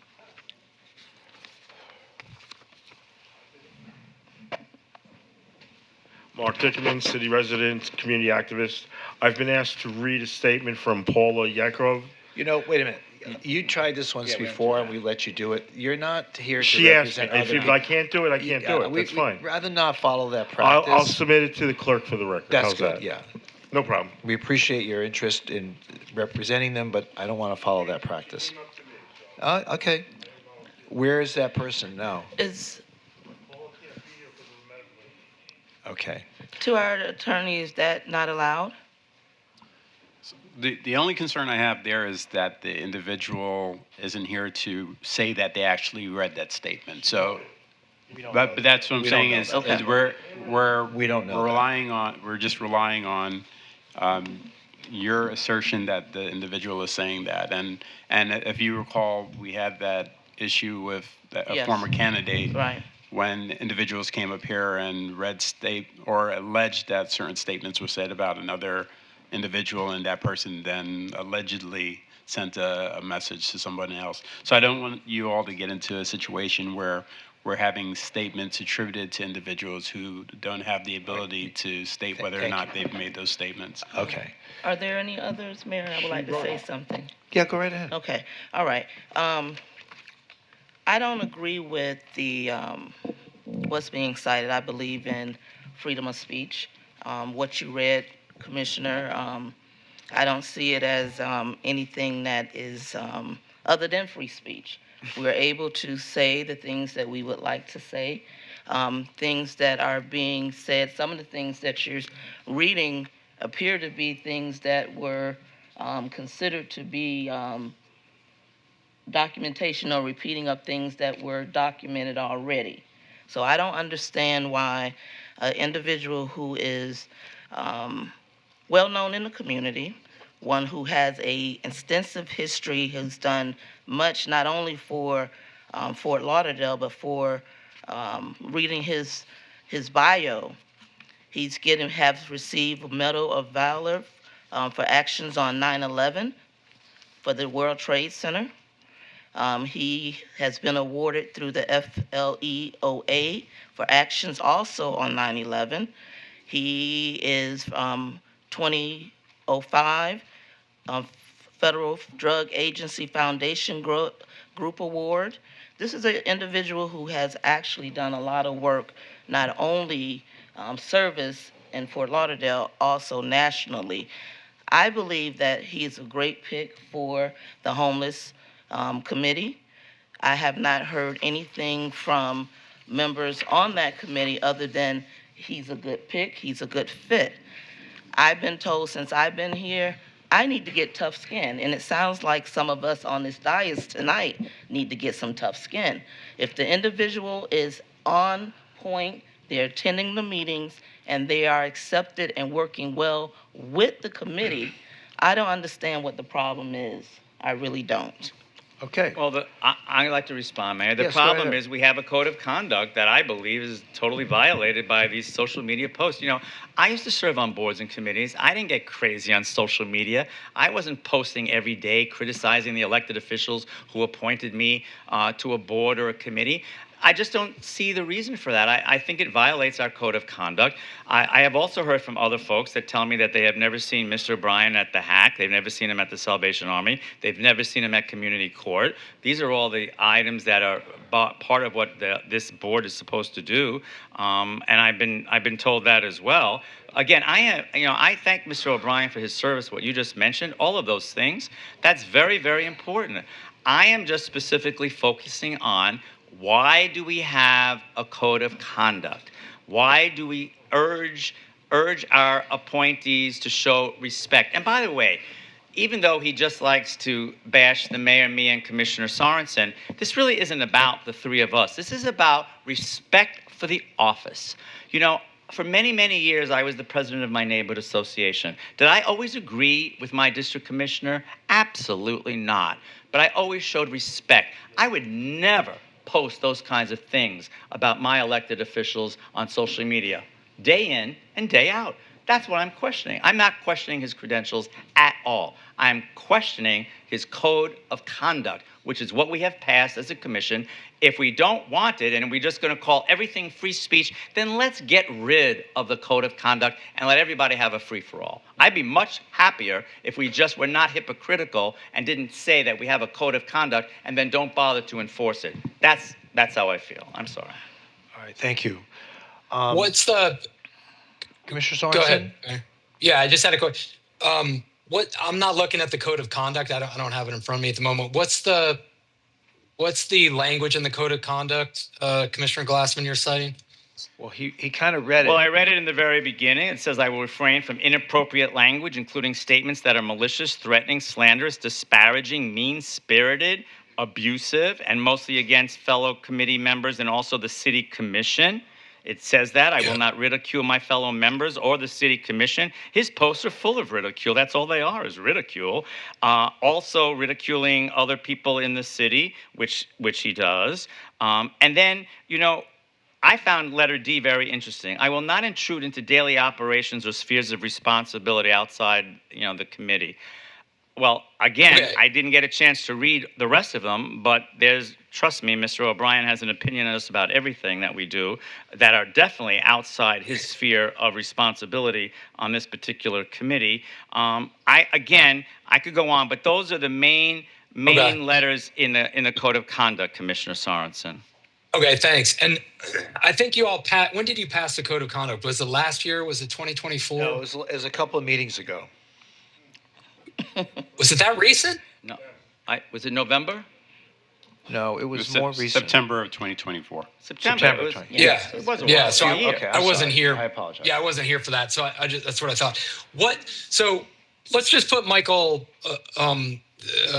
his nomination aside for a moment. I just want to talk to the mayor and commissioner. What do you think we should, in the code of conduct, should it be not allowed to use disparaging language and ridicule members of the commission? I mean, do you agree with that or disagree with that? I'm just interested. Well, in my opinion, Ben, you know, politics has become kind of a toxic playground, and there's no doubt that the things that Mr. O'Brien have said, for some people, could be hurtful. I personally don't find them. I personally am not affected by them. I don't. They're his opinion. I wish he wouldn't be saying those things about the good work that we try to do here on this commission. I've been here now almost 15 years on this commission, and at the end of my term, it'll be 18 years. You know, and I feel we do our best, we try our best. I feel that the city is flourishing. Everywhere I go, people compliment what Fort Lauderdale is about, whether it be within the city or conferences that I attend around the country. People remark how great our city has become. It's been great for families with sporting activities and venues. We're seeing young people coming back to our city where before we were a retirement village.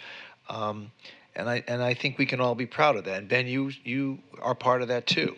And and Commissioner Glassman, you know, this is your 8th year now on the commission, and I think that when someone's out there, and he's not the only one. I mean, Mr. O'Brien is part of a cohort that just finds it convenient to sit there at their typewriter and start, you know, saying negative things. No backing, no real reason. Just it gives them pleasure to make these comments. It's unfortunate. It poisons the atmosphere here in our own city when we're trying to make people feel good about what's going on, and so while I happen to agree with everything that Commissioner Glassman is saying, I don't know if it rises to the level of denying him the right to sit on a committee, only because there is a sense of freedom of speech, and we have to respect that too. You know, I'm conflicted myself on it, but it's very disappointing that people are out there saying things like that when they don't really. I think they misunderstand the objectives that we try to achieve. Yeah. So, Mayor, if I'm hearing you right, you're saying basically, hey, some degree of ridicule, criticism, even disparagement is okay, is kind of part of what, as elected officials, we have to deal with. Is that? I mean, that's kind of the sense I'm getting from you. Unfortunately, that is true. But there are other people who where the internet is their playground, and they say far worse things. They say very malicious things. They say they make slanderous comments, libelous comments that we could go back and we could, you know, I mean, a couple of those people have been denied the right to sit on committees because they do invite a toxic atmosphere that does nothing to promote the general welfare and the proceedings of our city and these advisory boards. So I don't know whether Mr. O'Brien is also that kind of person, but the reality is that you know, Commissioner Glassman, we've got to accept some measure of someone else critiquing us, whether we feel it's justified or not. I think that is the nature of politics, but it's a sad state of affairs. There's no doubt about that. It is, and I'm not even concerned about critiquing us. Trust me, we all have thick skin here, and trust me, it's not a problem. I am just talking about the fact that I don't understand why we have this code of conduct where if someone clearly violates it, it's okay. So either get rid of this code of conduct or do something else. I know the city attorney is not willing to opine on whether what I read violates the code of conduct. He's telling me now that it's up to me to decide. I don't know. If this does not violate the code of conduct, show me what does violate the code of conduct. If I may, and ahead. I will, since instead of asking permission, I want to make the statement. A couple meetings ago, I suggested that we as a commission consider adding to our opening page for our agenda our commitment to our code of conduct. And it was dismissed. It was kind of just said, whatever, it doesn't apply. But I believe action starts with leadership. If we're in leadership, we need to be the ones, we need to be the ones who are having and reacting, and at a certain level, we're interacting with our neighbors in a certain way. There's been times here that we've all sat on this dais and the conversation among us has not been appropriate. So are we leading by example? So I suggest that we begin to lead by example. We as a dais, we follow the line of our code and conduct, and then everyone else will begin to fall in line. But I do not believe that the comments that were made, posted on Facebook, whatever social media there is, that it should put Mr. O'Brien in a position to be denied this position and deny my opportunity to appoint someone who I believe would be perfect for the board. Thank you. So then, Commissioner Beasley Pittman, thanks for sharing that. So you feel as though his comments are fine and appropriate. So then I did not say appropriate. I did not say appropriate. I say he has the freedom of speech. Okay. Freedom of speech. She's saying that she doesn't think it rises to the level of violating the code of conduct. The code of conduct. And what I'm also saying is we also need to lead by example. He's been on the board. He's been doing a great job. I haven't heard anyone say that there's a problem. Our colleague is saying he has heard that he has not appeared at certain opportunity that is required with the board, but the clerk's office has not said anything to me that would say he's not in position to be reappointed. Okay, so do you feel as though the standard that Michael is held to, it should be the same standard that we're held to as commissioners? I do. If we are in this leadership position, we need to start first. And if we're in position, those who are on our board, they're going to represent who we are. Okay. But that, just to be clear, that standard allows what Michael has said. So thus commissioners can do the same. You're comfortable with that. That's kind of okay within the code. When you read the code, it has I don't have it in front of me. Well, sorry to interject. So there's two codes of conduct. There is a code of conduct that addresses the city commission, and the language there is different, similar but different than the code of conduct that's for board and committee members. So the code of conduct for the city commission is found in 2-29, and the code of conduct for board and committee members is found in 2-220. Now I can provide you with an explanation of what each of those codes provide, and in your comments you asked your colleagues, Commissioner Sorensen, with regards to disparaging language.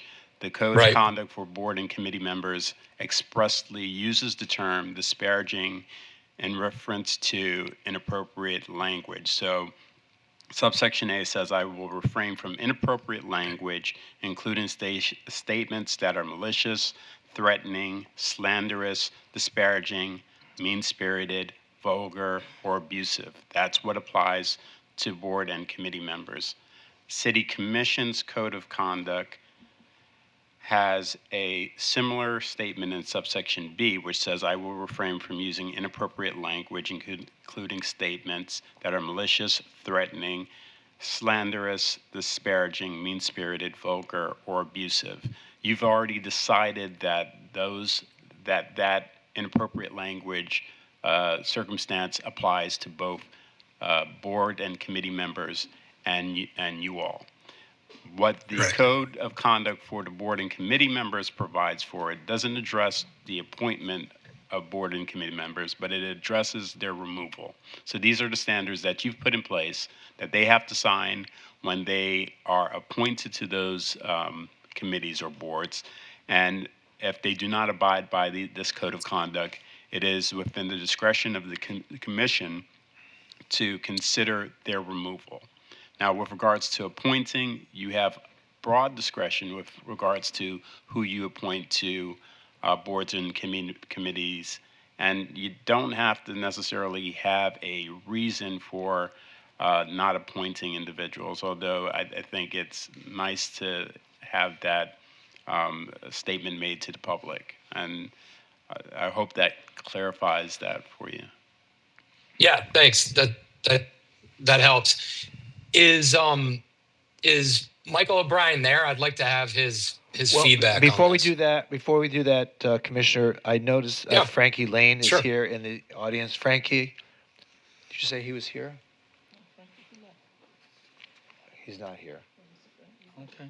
Well, okay. I thought he I was. don't know who's texting me. He was here earlier. Okay. Okay, Mr. O'Brien.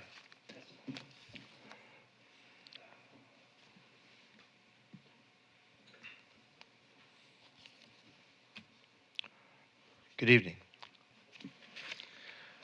Good evening, Mr. Mayor, Commissioner Pam. Nice to see you as always.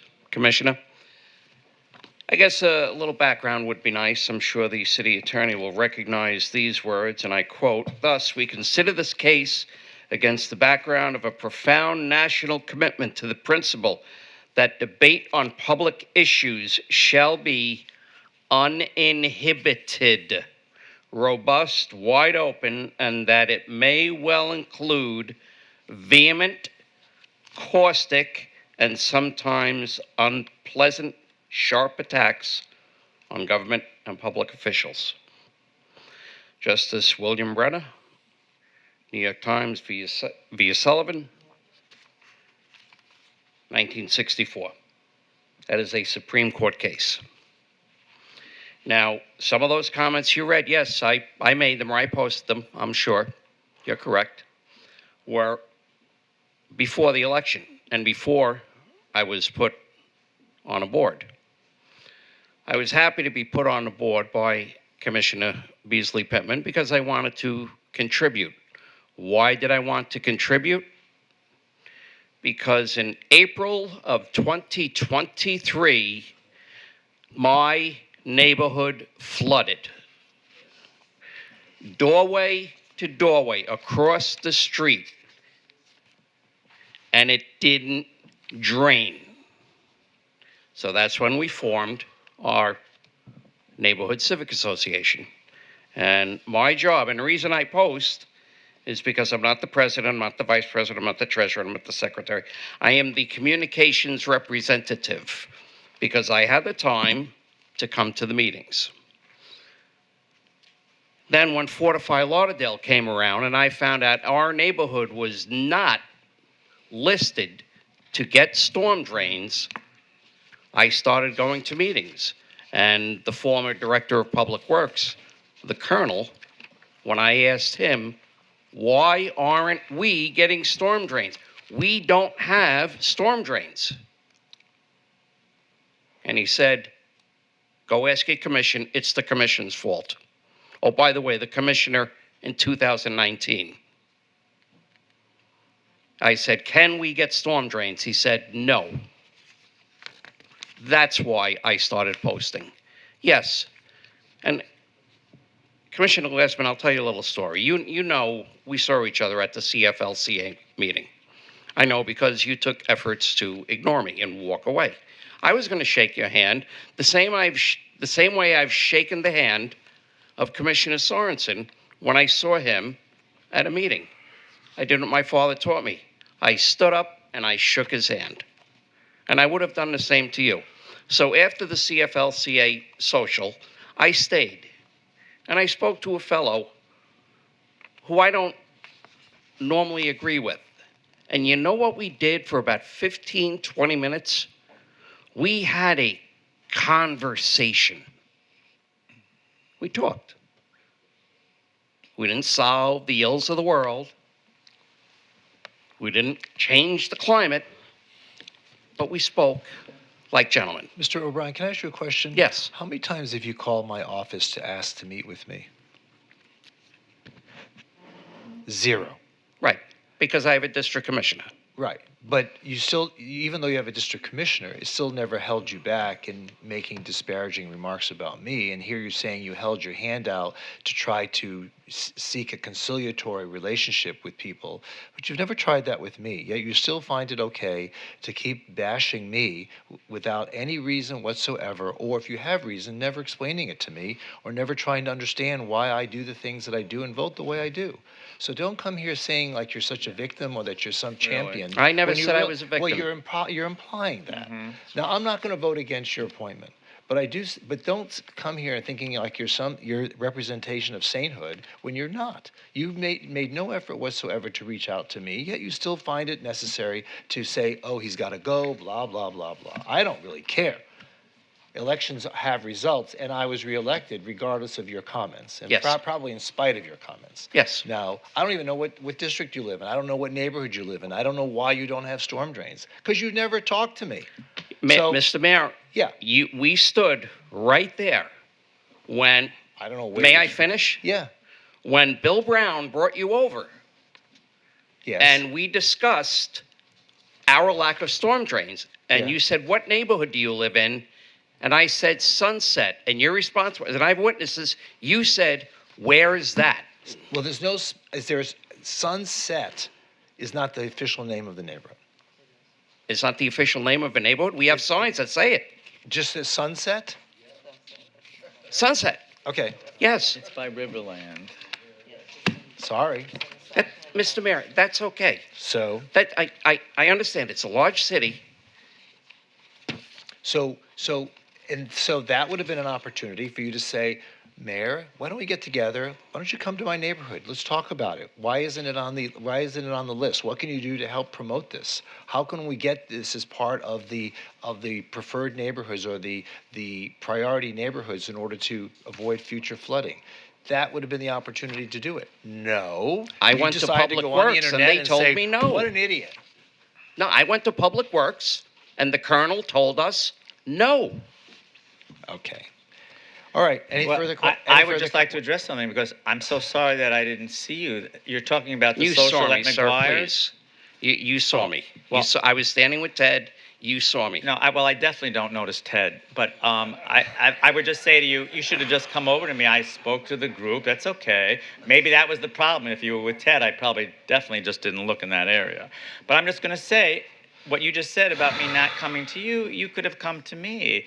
I also want to correct something you just said for the record. You said that those posts were before you were appointed by Commissioner Beasley. Some of them, yes. Well, I'm going to correct what you just said. This little stack is before you were appointed to the post. This larger stack was after you were appointed. So please don't tell me that you did all of those posts before, because I have these dates. My colleagues didn't want me to continue reading things like where you call us spending money like drunken sailors. Yes. Yeah, I'm just saying this goes on and on and on, my fellow commissioners. So I just have to disprove what you're saying. You compared us to drunken sailors. You tell us we have no fiscal responsibility. And then, of course, you go on to bash every project, whether it's basketball, pickleball, whether it's Bahia Mar, whether it's the Las Olas Marina. You name a project that we've done, you hate it.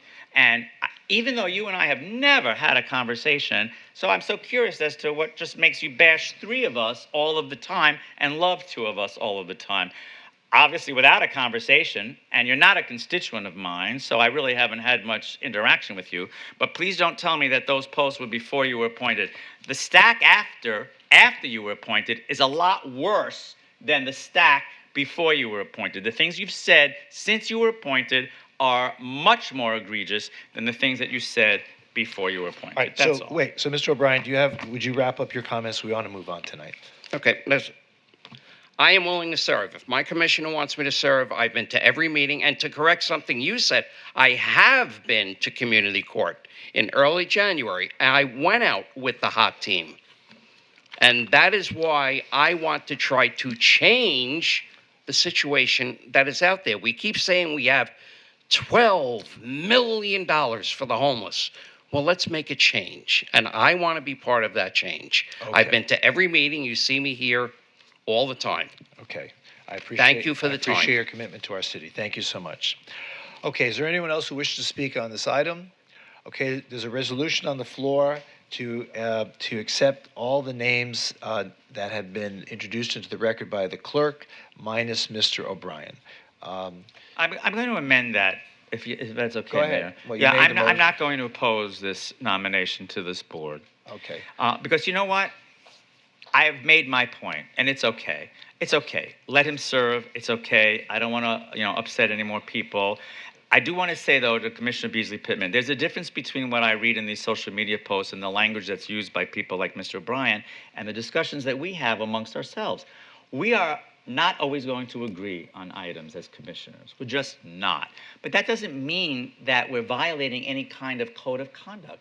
We don't use the language that someone like Mr. O'Brien uses in his social media posts. We disagree, and sometimes we disagree vehemently. That's because we're passionate about what we do. We're passionate about the people that we represent, and that sometimes creates a little bit of an energy, but it doesn't mean that we're violating any code of conduct. And I would just say that, again, I watch city commission meetings from out Broward County and Miami-Dade County. We're pretty tame. We really are. Do we always agree? Of course not. But that's okay. We agree to disagree, and then we move on to the next topic. But it does not mean that we are disparaging, slanderous, mean-spirited, vulgar, or abusive. It does not mean those things. Whereas what I read in these posts, it does mean that. And that's my point. I've made my point. I will say that people will still probably continue to send me whatever it is that Mr. O'Brien posts, because we do, as a commission, we have the authority, according to this section 2-220, we have the authority to remove members for cause. Okay. We have that authority, and I guess that's all we can say. Okay. But I'm not going to oppose this nomination. Serve, and thank you for your service. Okay, thank you. So the resolution's been introduced. Please call the roll. And Commissioner Glassman, that's as amended because I added that additional name, correct? Yes. Yes. That's correct. Thank you. Thank you. Commissioner Beasley Pittman, Yes. Commissioner Sorensen, Yes. Commissioner Glassman, Yes. Mayor Trentalis. Yes, and that resolution is now approved. Thank you, everybody, for your volunteer and your commitment to our community. R2, resolution to approve the 2025 amended and restated transportation system surtax interlocal agreement. I believe there was a discussion on that this afternoon. Is there anyone here still from the county? There is nobody here. Okay. All right. Someone like to introduce the resolution? Introduced. It's been introduced. Please call the roll. A resolution of the City Commission of the City of Fort Lauderdale, Florida, approving a 2025 amended and restated transportation system surtax interlocal agreement, third amendment between Broward County and the City of Fort Lauderdale, authorizing the mayor and city manager to execute the interlocal agreement and providing for an effective date. Commissioner Beasley Pittman? Yes. Commissioner Sorensen? Yes. Commissioner Glassman? Yes. Mayor Trentalis. Yes, and R2 is now approved. R3, resolution approving the secondary street name of Northwest 23rd Lane between Northwest 22nd Street and Northwest 26th Street, also to be known as the Reverend Dr. C.W. Bell Jr. Lane. Someone like to introduce the resolution? Introduced. It's been introduced. No one signed up to speak. Please call the roll. A resolution of the City Commission of the City of Fort Lauderdale, Florida, adding Rev Drive C.W. Bell Jr. Lane as a secondary street name Are you to going the to put all that on segment one side? of Northwest 23rd Lane between Northwest 22nd Street and Northwest 26th Street and providing for an effective date. Commissioner Beasley Pittman? Yes. Commissioner Sorensen? Yes. Commissioner Glassman? Yes. Mayor Trentalis. Yes. And that item is now approved. R4, congratulations to the family and to the supporters of that name change. You're naming a lot of streets after folks, right? Good for you. R4, a resolution declaring notice of intent to lease 2 city-owned properties located at Northeast 10th Street and Taylor Road, Dania Beach, Florida, to the Marine Industries Association of South Florida and setting a public hearing for August 19th, 2025. Only one person has signed up to speak just for questions. Where are you? There you are. No one else has signed up to speak. Someone like to introduce the resolution? Mayor, yeah, I have some comments on this. Yes. Would someone like to introduce the resolution? I can introduce it. Okay. Yes. Please go ahead. Thanks, Mayor. Yeah, so well, we don't have to dig into it tonight, but I want to talk through the structure of this deal and make sure that the city's getting the best, negotiated agreement here. Okay, when do you want to do that? So we can do it now. We can do it. I can do it with the entities between now and August 19th. But Why don't you do that? Okay. Yeah. Yeah, and it just some of my concerns, Mayor, are the lack of payment of rent until improvements are made, and so forth. So Okay. I'm happy to work with them and. Okay, we appreciate you wanting to approving do this. that. Thank you. Okay. When are you coming back, Ben? Yeah, the Navy's got me staying busy, but hopefully soon. Okay. Hopefully next month. Yes, in July. Okay. All righty. So no one else has signed up to speak on that. Please call the roll. You're not allowed to leave your seat. A resolution of Ever. the City Commission of the City of Fort Lauderdale, Florida, providing notice of intent to lease property located at Northeast 10th Street and Taylor Road, Dania Beach, Florida 33004 to Marine Industries Association of South Florida, Inc., a Florida not-for-profit corporation, pursuant to Section 8.13 of the city charter, providing notice And of Mayor, a public Mayor, a hearing. question before we take a vote. Sorry to interrupt you. All right, we won't let her finish reading the resolution, then we'll Okay. listen. Okay. Great. Of a public hearing before the City Commission at 6 p.m. on August 19, 2025, for consideration of the terms and conditions and to authorize execution of the instruments by the proper city officials and providing for an effective date.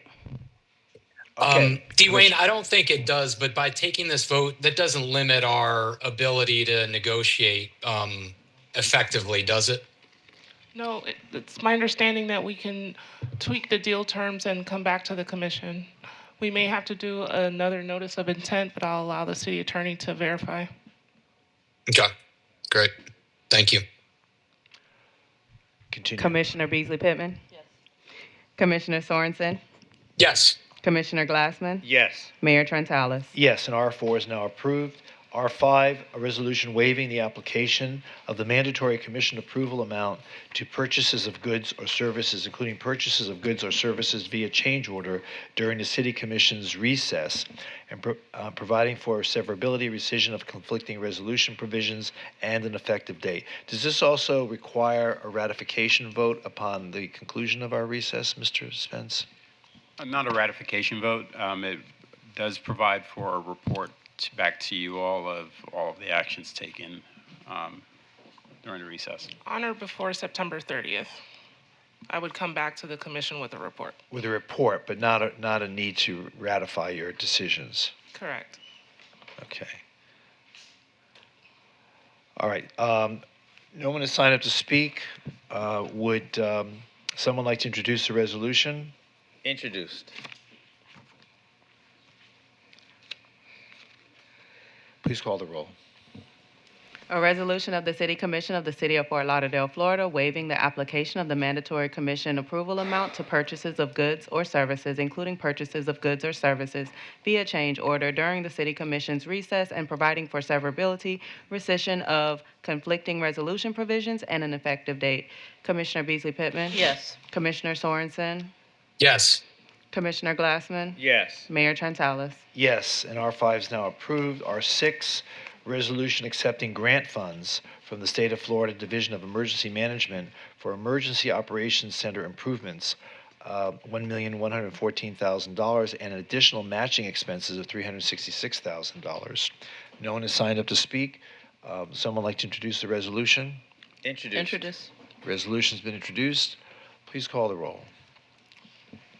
A resolution of the City Commission of the City of Fort Lauderdale, Florida, delegating to the city manager the authority to execute a federally funded sub-award and grant agreement for Emergency Operations Center improvements from the State of Florida Division of Emergency Management through the Florida Division of Emergency Management Hazard Mitigation Grant Program for a sub-grant in the amount of $1,114,396.85 and to accept said funds. Commissioner Beasley Pittman? Yes.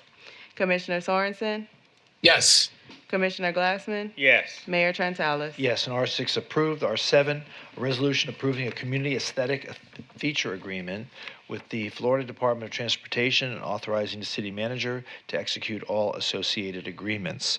No one has signed up to speak. Does anyone have any questions with regard to this community aesthetic feature agreement?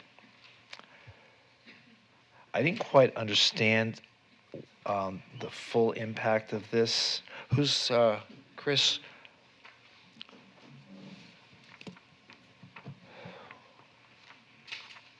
Oh, this is with regard to the. Yeah, okay. Right, it's the- I was thinking of FTL. something else. I'm sorry. Yeah, I apologize. I was thinking of another Just want to item. highlight, Mayor, that we plan to exclude the hashtag. Okay, Okay. And FDOT is okay with that. I'm fine with it too. Who's in the hashtag? Yeah, it would be cool if we dropped the hashtag. It's now cool to not have a hashtag. Right. It's so yesterday. Okay. No one has signed up. Mayor, to maybe we can have an event there at the beach and celebrate the new sculpture. Well, I think that we don't have enough events on the beach. so Okay, that I was would just be a wondering. great Okay. idea. I was wondering how you felt about Maybe we can that. form a Thank circle around the FTL. That'd be nice, like okay? they do that in Asheville. Yeah. Thank you. Okay. Someone introduce the resolution? Introduced. Been introduced. Please Love call the public roll. art. Please call the roll before he Alright. changes his mind. A resolution of the City Commission of the City of Fort Lauderdale, Florida, approving the execution of a community aesthetic feature agreement, CAFA, with the Florida Department of Transportation, FDOT, for the installation of public art at the intersection FA1A and Los Olas Boulevard within the FDOT right-of-way, authorizing the proper city officials to execute the agreement and providing for an effective date. Commissioner Beasley Pittman? Yes. Commissioner Sorensen? Yes. Commissioner Glassman? Yes. Mayor Trentalis? Yes, and that item is now approved Mayor, do we know when that might be installed, by the way? I don't. imminently. Is there a timeline for that? I don't know the answer to that. What is, All right, so the fabrication takes about 6 weeks. So now that we have this in place, we can go ahead and allow them to begin fabrication, obviously with the change that was just mentioned. So we're looking at fall of this year to install that, maybe mid-fall, but we'll definitely follow up with more details and communicate that when we know more. Thank you. Thank you. Thanks. And we'll have R8 an event. I'm sorry, go ahead. We'll have an event to celebrate. Sparklers. I want sparklers. Quasi-judicial resolution approving a site plan level 4 development permit for, quote, 42 Hotel, end quote, a 75-room hotel with, it should be called 75 Hotel, okay, with dimensional modifications to tower setbacks, tower separation, increase in floor area ratio in the Central Beach Regional Activity Center, and establishing the Central Beach parking facility fee for the proposed development. Anyone wishing to speak must be sworn in, and the commission will announce any site visits, communications, or expert opinions received and make them a part of the record. Commissioner Beasley Pittman, do you have any disclosures?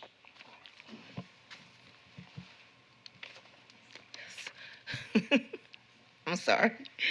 Conversation with Stephanie Toothaker. Okay. I, too, had met with Ms. Toothaker, and I believe your client also at one point. And Commissioner Glassman? Yes, met with Stephanie Toothaker, most recently June 27th, attended numerous Central Beach Alliance meetings when this project was discussed, and also met with the development team as well, and several site visits. Thank you. Okay. Commissioner Sorensen? Yes, Stephanie Toothaker. Okay. So no one has signed up to speak except Ms. Toothaker, who I think wants to make a short presentation. Thank you, Mayor. Thank you, Commissioners. Stephanie Toothaker on behalf of 42 Hotel. My clients are here. You've met them. Harsh, Nick, and Bo are here. They're the property owners. I have a full presentation. I don't. If you want me to give it, I will. But I'd rather just give a statement and just say we're so pleased to be here this evening. We have worked so closely and carefully with our neighbors. I think the fact that no one is here is a testament to the fact of how we really came hand in hand with the Central Beach Alliance and with our direct neighbors that surrounded the property. They all supported the project. There was an old deed on the piece of property that first had to be lifted, and then we came back with a site plan. We're absolutely thrilled. It's a 75-unit boutique hotel. They are owners and operators that own other hotels, so this is not new to them. 42 pays homage to the village in India that their family is from, so it's a very special thing. And I'm more than happy to answer any questions. There are a lot of letters of support that were submitted as part of the record, in addition to the letter of support from the Central Beach Alliance, and I'm happy to answer any questions. So I'd like to just comment that in looking at the picture, the building that you'll be demolishing looks sort of vintage and all that, but it is a new building. It's not period. Correct. Okay. It's a new Right, building. it's a newer Yes. construction. Yes. Right. So, and this will go on the corner of Alhambra and Birch Road. That's correct. Okay. Yes. And okay. And so tell the folks today who are listening a little bit about what the Central Beach Alliance voted and any of the neighboring Sure. properties. I actually have an exact breakdown in my presentation. I left This my... is when you went out to the public and you We did. saw We public did. We comment. held. We have been working for a very long time with the Central Beach Alliance. The first vote related to the removal of, there was an old deed restriction that was to the benefit of the Central Beach Alliance, and that vote was, sorry, I've got to page through my presentation. I want to give you exact numbers.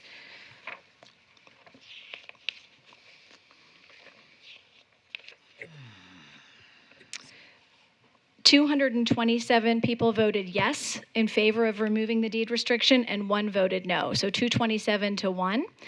And then when we went back on the site plan, it was 117 yes votes and 45 no votes.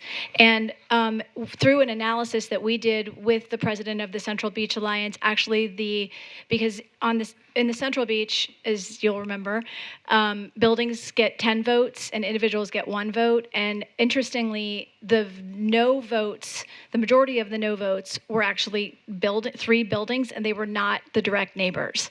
The direct neighbors voted to support the project. Okay.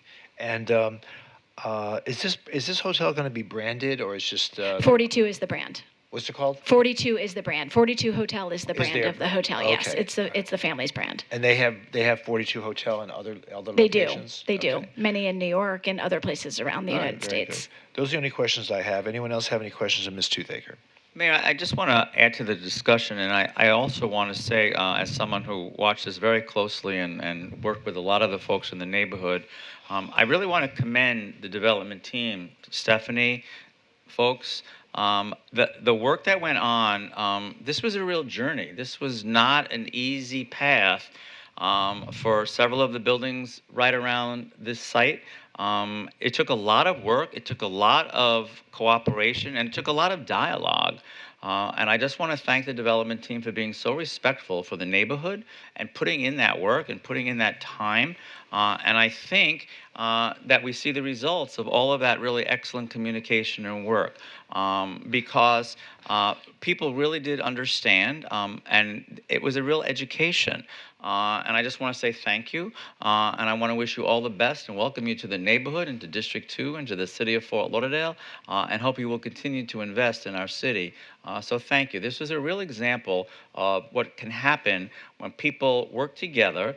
They start out not necessarily in agreement with each other, but then they come to a moment where it works for everyone. So I just wanted to say thank you. And Commissioner, on behalf of the owners, thank you for your guidance throughout the process, and we really also want to thank the Central Beach Alliance for working with us. Okay, any further comments? Okay, there being none, do I hear a motion to close public hearing? So moved. Moved. Do I hear a second? Second. Been moved and seconded. Please call the roll. Commissioner Beasley Pittman? Yes. Commissioner Sorensen? Yes. Commissioner Glassman? Yes. Mayor Trentalis? Yes, in public hearing on R8 is now closed. Would someone like to introduce the resolution? Gladly introduced. Okay. And this is for approval, correct? Yes. A resolution of the City Commission of the City of Fort Lauderdale, Florida, approving the issuance of a site plan level 4 beach development permit for the development of a 75-room hotel known as 42 Hotel with a request for dimensional modifications to tower step back, tower separation, and increase in floor area ratio in the Central Beach Regional Activity Center located at 3001 Alhambra Street, Fort Lauderdale, Florida, having a land use designation of Central Beach Regional Activity Center in the A1A beachfront area, which is ABA zoning district, and establishing a Central Beach parking facility fee for the development. Commissioner Beasley Pittman? Yes. Commissioner Sorensen? Yes. Commissioner Glassman? Yes. Mayor Trentalis? Yes, and R8 is now approved. Congratulations. Thank you so much. Congratulations. R9, another quasi-judicial resolution approving a plat known as Cypress Creek West Plat, 6,000 to 6150 North Andrews Avenue. Anyone wishing to speak must be sworn in, and the commission will announce any site visits, communications, or expert opinions received and make them a part of the record. Only one person signed up to speak, Mr. Lockery, assume just for questions. There you are. So would someone like to move to close public hearing? So moved. Second. Moved and seconded. Please call the roll. Commissioner Beasley Pittman? Yes. Commissioner Sorensen? Yes. Commissioner Glassman? Yes. Mayor Trentalis? Yes, and public hearing on R9 is now closed. Would someone like to introduce the resolution? Introduced. Resolution is now introduced. Please call the roll. And that's for approval? That's for Yes. approval. Yes. Do we have to do disclosures, Mayor, on this? Oh, shoot. Uh-oh. Thank you. You're welcome. All right, so fess up, then. What do you have to disclose? Robert Lockery, thank you. Okay. Commissioner Beasley Pittman. Robert Lockery. I too met with Mr. Lockery. Commissioner Glassman. Yes, Mr. Lockery, 9/21/2023. Okay. Okay, and the Vice Mayor's not here. All right, so that's the disclosures. Someone introduced the resolution. Now just vote. A resolution of the City Commission of the City of Fort Lauderdale, Florida, approving a plat entitled Cypress Creek West and providing for an effective date. Commissioner Beasley Pittman? Yes. Commissioner Sorensen? Yes. Commissioner Glassman? Yes. Mayor Trentalis? Yes, and R9 is now approved. R10, quasi-judicial resolution to vacate a 1,251 square foot utility easement, the North Broward Hospital District, 1601 South Andrews Avenue. Anyone wishing to speak must be sworn in, and the commission will announce any site visits, communications, or expert opinions received and make them a part of the record. Commissioner Beasley Pittman, do you have any disclosures? No? I don't know. Okay, I do. I think I spoke with Stephanie Toothaker. Commissioner Glassman? Met with Stephanie Toothaker on June 16th, 2025. And Commissioner Sorensen? Stephanie Toothaker. Okay. Only she has signed up to speak to answer questions. Anyone else wish to speak on this item? There being none, do I hear a motion to close public hearing? So Moved. Second. Second. Moved and seconded. Please call the roll. Commissioner Beasley Pittman? Yes. Commissioner Sorensen? Yes. Commissioner Glassman? Yes. Mayor Trentalis? Yes, and public hearing is now closed on that. Would someone like to introduce the resolution? Introduced. It's been introduced. Please call the roll. A resolution of the City Commission of the City of Fort Lauderdale, Florida, vacating the remaining platted utility easement in portions of lots 10 through 16 and lots 18 through 21, re-subdivision of Block 38, Crossent Park, according to the plat thereof, as recorded in Plat Book 52, page 8 of the Public Records of Broward County, Florida, located east of Southeast First Avenue, north of Southwest First Avenue, north of Southwest 17th Street, west of South Andrews Avenue, and south of Southwest 15th Street, all said lands being in the City of Fort Lauderdale, Broward County, Florida. Commissioner Beasley Pittman? Yes. Commissioner Sorensen? Yes. Commissioner Glassman? Yes. Mayor Trentalis? Yes, and hold on. R10 is now approved. R11, quasi-judicial resolution to vacate a 10-foot wide by 75-foot long utility easement, also in the North Broward Hospital District, 1601 South Andrews Avenue. Anyone wishing to speak must be sworn in, and the commission will announce any site visits, communications, or expert opinion received and make them a part of the record. Commissioner Beasley Pittman, do you have any disclosures? None. I met with Stephanie Toothaker. Commissioner Glassman? This is R11? R11. Yes. Stephanie Toothaker, June 16th, 2025. And Commissioner Sorensen? Stephanie Toothaker. Okay. So no one else has signed up to speak. Someone please move to close public hearing. Moved. Been Second. Moved and seconded. Please call the roll. Commissioner Beasley Pittman? Yes. Commissioner Sorensen? Yes. Vice Mayor Herb? Not present. Commissioner Glassman? Yes. Mayor Trentalis? Yes, and R11 public hearing is now closed. Would someone like to introduce the resolution? Introduced. It's been introduced. Please call the roll. A resolution of the City Commission of the City of Fort Lauderdale, Florida, vacating that certain 10-foot wide by 75-foot long utility easement recorded in Official Records Book 49863, page 212 of the Public Records of Broward County, Florida, said utility easement being a portion of lots 1 and 2, re-subdivision of Block 38, Crescent Park, according to the plat thereof as recorded in Plat Book 52, page 8 of the Public Records of Broward County, Florida, and a portion of the vacated Southwest 16th Street located east of Southwest 1st Avenue, north of Southwest 17th Street, west of South Andrews Avenue, and south of Southwest 15th Street. All said lands being in the city of Fort Lauderdale, Broward County, Florida. Commissioner Beasley Pittman? Yes. Commissioner Sorensen? Yes. Commissioner Glassman? Yes. Mayor Trentalis? Yes, and R11 is now approved. Moving on to public hearings. PH1, a public hearing approving the city's 2025-2029 consolidated plan for the United States Department of Housing and Urban Development entitlement funds, the 2025-2026 annual action plan of the consolidated plan, and the updated citizen participation plan, along with analysis of impediments to fair housing. Exciting. No one has signed up to speak. Someone like to, is this a resolution, Mr. Spence? PH1? What is that? It is. A resolution. There is a resolution, yes. Someone like to introduce the resolution of PH1? Introduced. Introduce. I do believe I have to close public hearing, though. Is that correct? That is correct. Okay. Would someone like to move to close public hearing? So moved. Second. Been moved and seconded. Please call the roll. Commissioner Beasley Pittman? Yes. Commissioner Sorensen?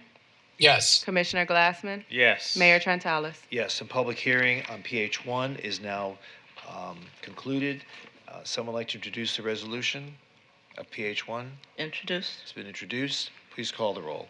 A resolution of the City Commission of the City of Fort Lauderdale, Florida, approving the U.S. Department of Housing and Urban Development, HUD, 2025 to 2029, Consolidated Plan, 2025 Annual Action Plan, Updated Citizen Participation Plan, and Analysis of Impediments to Fair Housing, affirming its commitment to fair housing and providing an effective date. Commissioner Beasley Pittman? Yes. Commissioner Sorensen?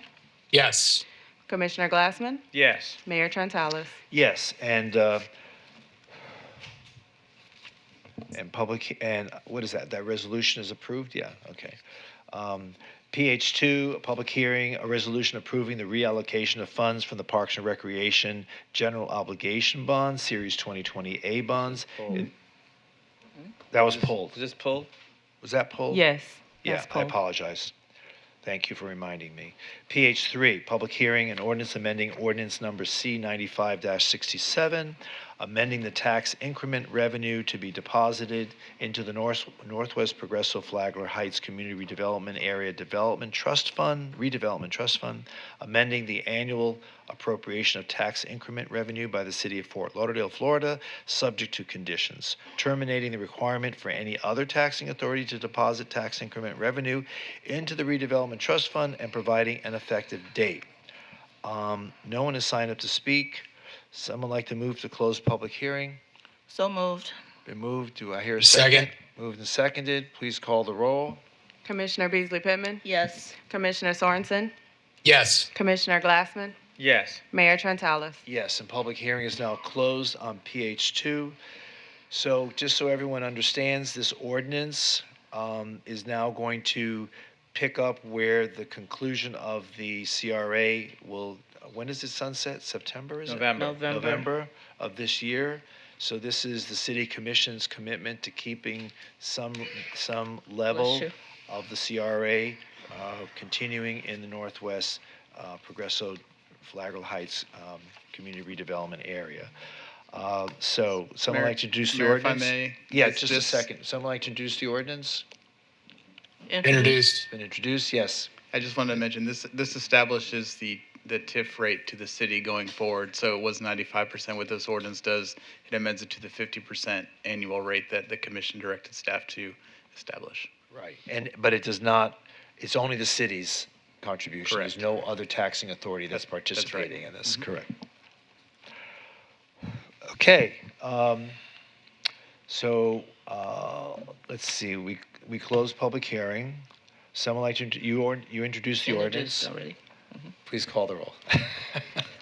An ordinance amending ordinance number C95-67, amending the tax increment revenue to be deposited into the redevelopment trust fund, amending the annual appropriation of tax increment revenue by the city of Fort Lauderdale, Florida, subject to conditions, terminating the requirement for any other taxing authority to deposit tax increment revenue into the redevelopment trust fund, and providing for an effective date. Commissioner Beasley Pittman? Yes.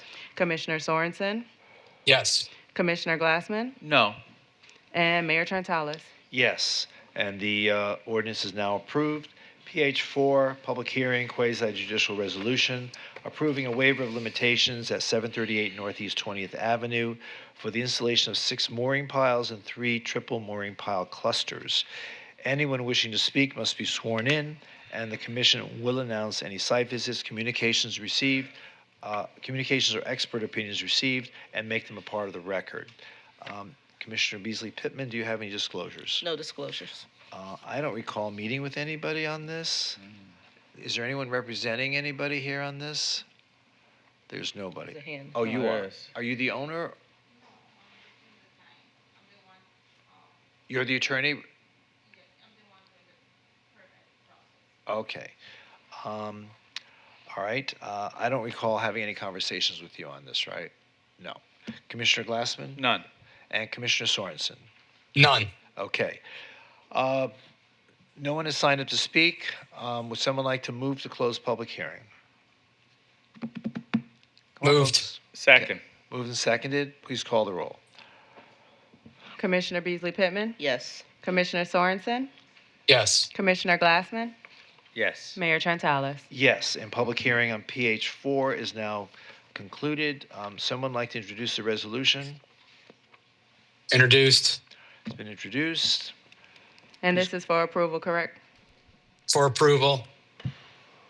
A resolution of the City Commission of the City of Fort Lauderdale, Florida, pursuant to Section 47-19.3E of the City of Fort Lauderdale, Florida Unified Land Development Regulations, ULDR, granting an after-the-fact waiver of the limitations of ULDR Section 47-19.3D to permit H.G. Middle River Investments, LLC, a Florida limited liability company, installation of 6 mooring piles extending a maximum distance of 84 feet 6.5 inches into the adjacent waters of Middle River, and 3 triple pile cluster mooring piles extending a maximum distance of 129 feet 6.5 inches plus or minus into the adjacent Middle River for such property lying situate and being within 738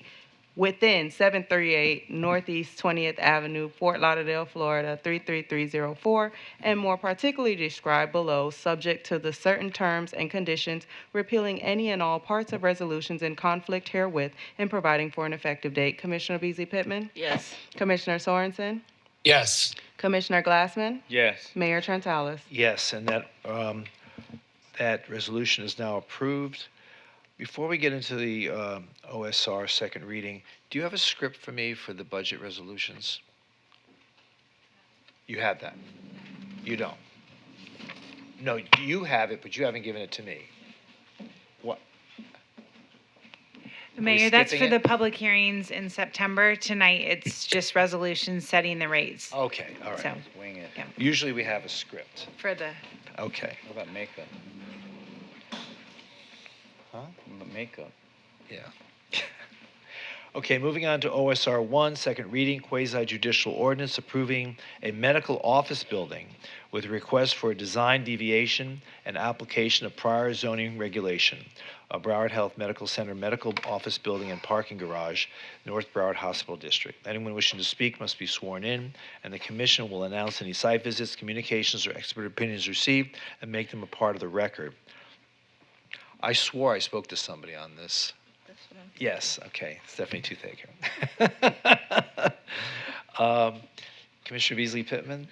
We didn't know. We didn't get a chance to speak. You on did, this one. okay. Commissioner Glassman? This is second reading, so no additional. Yeah, there's no additional. No additional. Right. And Commissioner Sorensen? No additional. Okay, very good. Okay, no one has signed up to speak. Someone like to move to close public hearing? Moved. Second. Moved and seconded, please call the roll. Commissioner Beasley Pittman, Yes. Commissioner Sorensen, Yes. Commissioner Glassman, Yes. Mayor Trentalis. Yes, and public hearing on OSR 1 is now concluded. Someone like to introduce the ordinance? Introduced for approval. An ordinance approving the application of a prior zoning regulation of Community Business District as provided in Section 47-6.20 of the City of Fort Lauderdale, Florida Unified Land Development Regulations, ULDR, for the development of property legally described as all of lots 11 through 18, Block 35 Crescent Park, according to the plat thereof, as recorded in Plat Book 4, page 28 of the Public Records of Broward County, Florida, together with all of lots 1 through 30, re-subdivision of Block 38 Crescent Park, according to the plat thereof, as recorded in Plat Book 52, page 8 of the Public Records of Broward County, Florida, and all of the vacated Southwest 16th Street located east of Southwest 1st Avenue, north of Southwest 17th Street, west of South Andrews Avenue, and south of Southwest 15th Street, all said lands situate, lying, and being in the City of Fort Lauderdale, Broward County, Florida, pursuant to Section 47-26A.1 of the Florida pursuant of the ULDR, and approving the site plan for a development with an alternative design on said property, providing for conflicts and repeal, and providing for an effective date. Commissioner Beasley Pittman, Yes. Commissioner Sorensen, Yes. Commissioner Glassman, Yes. Mayor Trentalis. Yes, and that ordinance is now approved. Congratulations. OSR 2, second reading, an ordinance approving public purpose use and structure for a 49,548 square foot community recreation facility and a 12,842 square foot Broward Health Hospital Emergency Department associated with associated parking reduction. Okay, no one has signed up, one person signed up to speak for questions only, that's Mr. Russell. Oh, wait a minute, we got a couple people. Just questions. Okay, we're all good. Someone like to move to close public hearing? Moved. Second. Been moved and seconded, please call the roll. Commissioner Beasley Pittman, Yes. Commissioner Sorensen, Yes. Commissioner Glassman, Yes. Mayor Trentalis. Yes, and public hearing on OSR 2 is now closed. Would someone like to introduce the ordinance? Introduced. Please call the roll.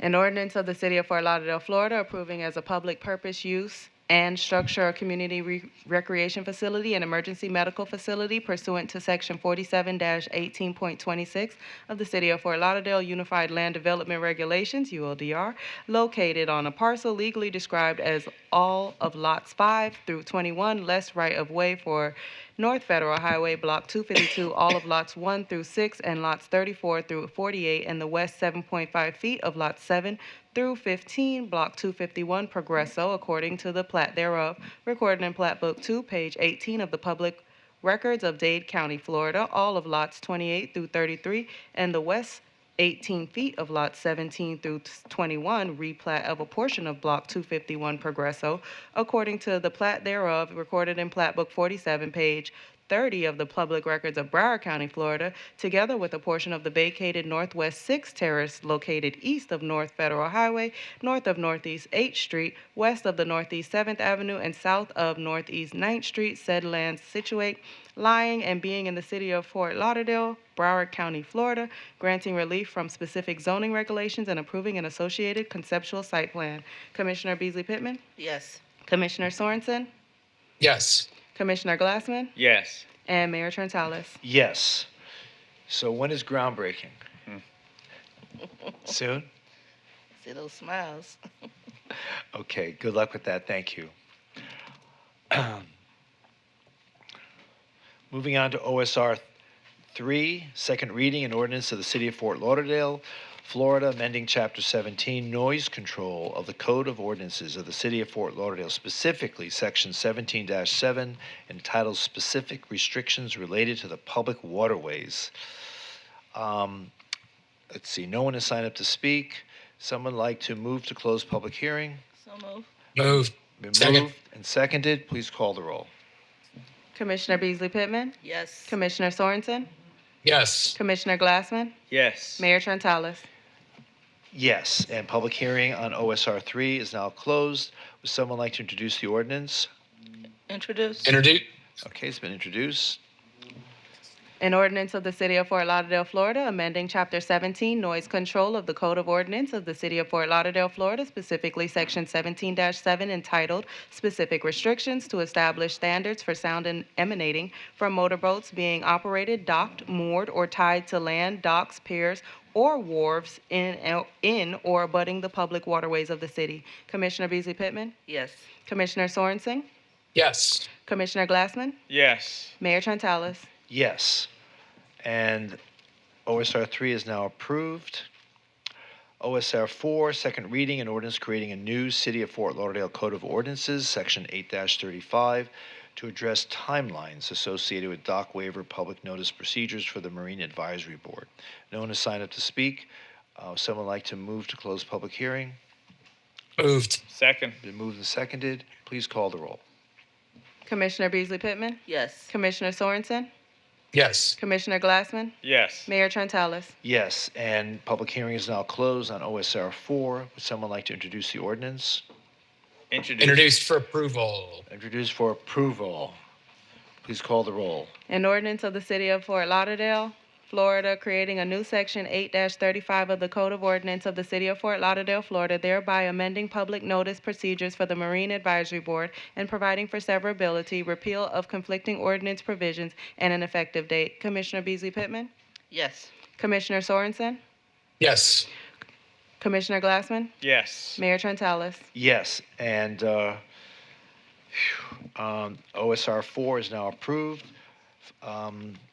OSR 5, second reading, an ordinance amending the City of Fort Lauderdale Code of Ordinances, specifically creating Section 2-265 entitled Restrictions on Lobbying by Appointed Board and Committee Members, and amending Section 2-266 entitled Penalties of the Code of Ordinances, all relating to regulating lobbyist appointments to boards and committees. Mr. Dickerman, are you still here? He is gone. Okay. He's the only one that signed up to speak. Would someone like to move to close public hearing? Moved. Second.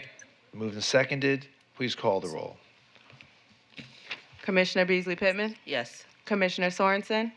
Yes. Commissioner Glassman? Yes. Mayor Trentalis. Yes.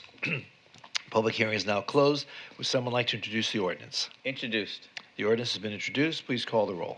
An ordinance of the City of Fort Lauderdale, Florida, amending Chapter 2, Article 8 of the Code of Ordinances of the City of Fort Lauderdale, Florida, to prohibit lobbying or lobbying activities by city board members or city committee members, more specifically amending Section 2-261 to provide for new definitions, creating Section 2-265 to prohibit the appointment of lobbyists to city boards and city committees, and to prohibit lobbying or lobbying activities by members of city boards and city committees, and amending Section 2-266 to provide penalties for violating Article 8, providing for a correction of scrivener's error, severability, repeal of conflicting ordinances, and an effective date. Commissioner Beasley Pittman? No. Commissioner Sorensen? Yes. Commissioner Glassman, Yes. Mayor Trentalis. Yes, and OSR 5 is now approved on second reading. Okay, now we move into the budget items. These are basically just setting millage rates that we'll be considering in our public hearings in the fall. So we'll start out with Budget 1, resolution setting the fiscal year 2026 proposed millage rate and debt service rate for the city of Fort Lauderdale, setting the millage rate for the Sunrise Key Neighborhood Improvement District, and acknowledging the receipt of the city manager's budget message and proposed budget. We definitely received it. Okay, would someone like to introduce the resolution? Introduced. Please call the roll.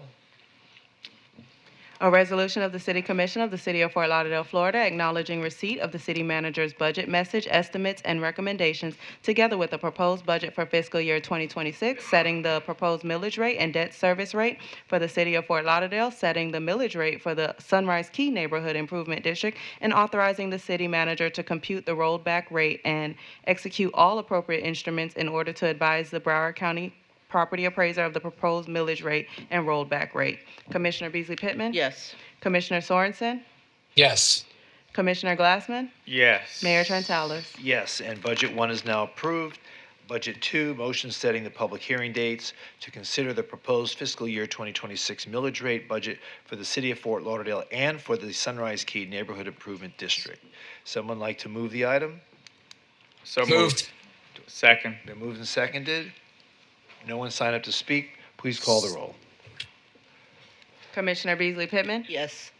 Commissioner Sorensen?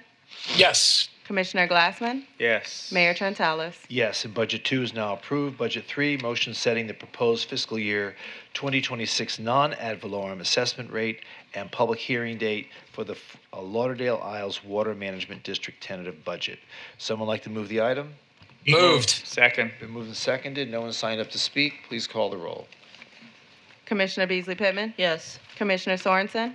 Yes. Commissioner Glassman? Yes. Mayor Trentalis? Yes. And Budget 3 is now approved. Budget 4, motion establishing a public hearing date for the proposed fiscal year 2026 non-ad valorem assessment nuisance abatement. No one has signed up to speak. Would someone like to move Budget 4? So moved. Second. Been moved and seconded. Please call the roll. Commissioner Beasley Pittman? Yes. Commissioner Sorensen? Yes. Commissioner Glassman? Yes. Mayor Trentalis? Yes. And Budget 4 is now approved. Budget 5, preliminary rate resolution for the fire assessment establishing the estimated fiscal year 2026 non-ad valorem assessment rate and authorizing a public hearing on September 12th, 2025.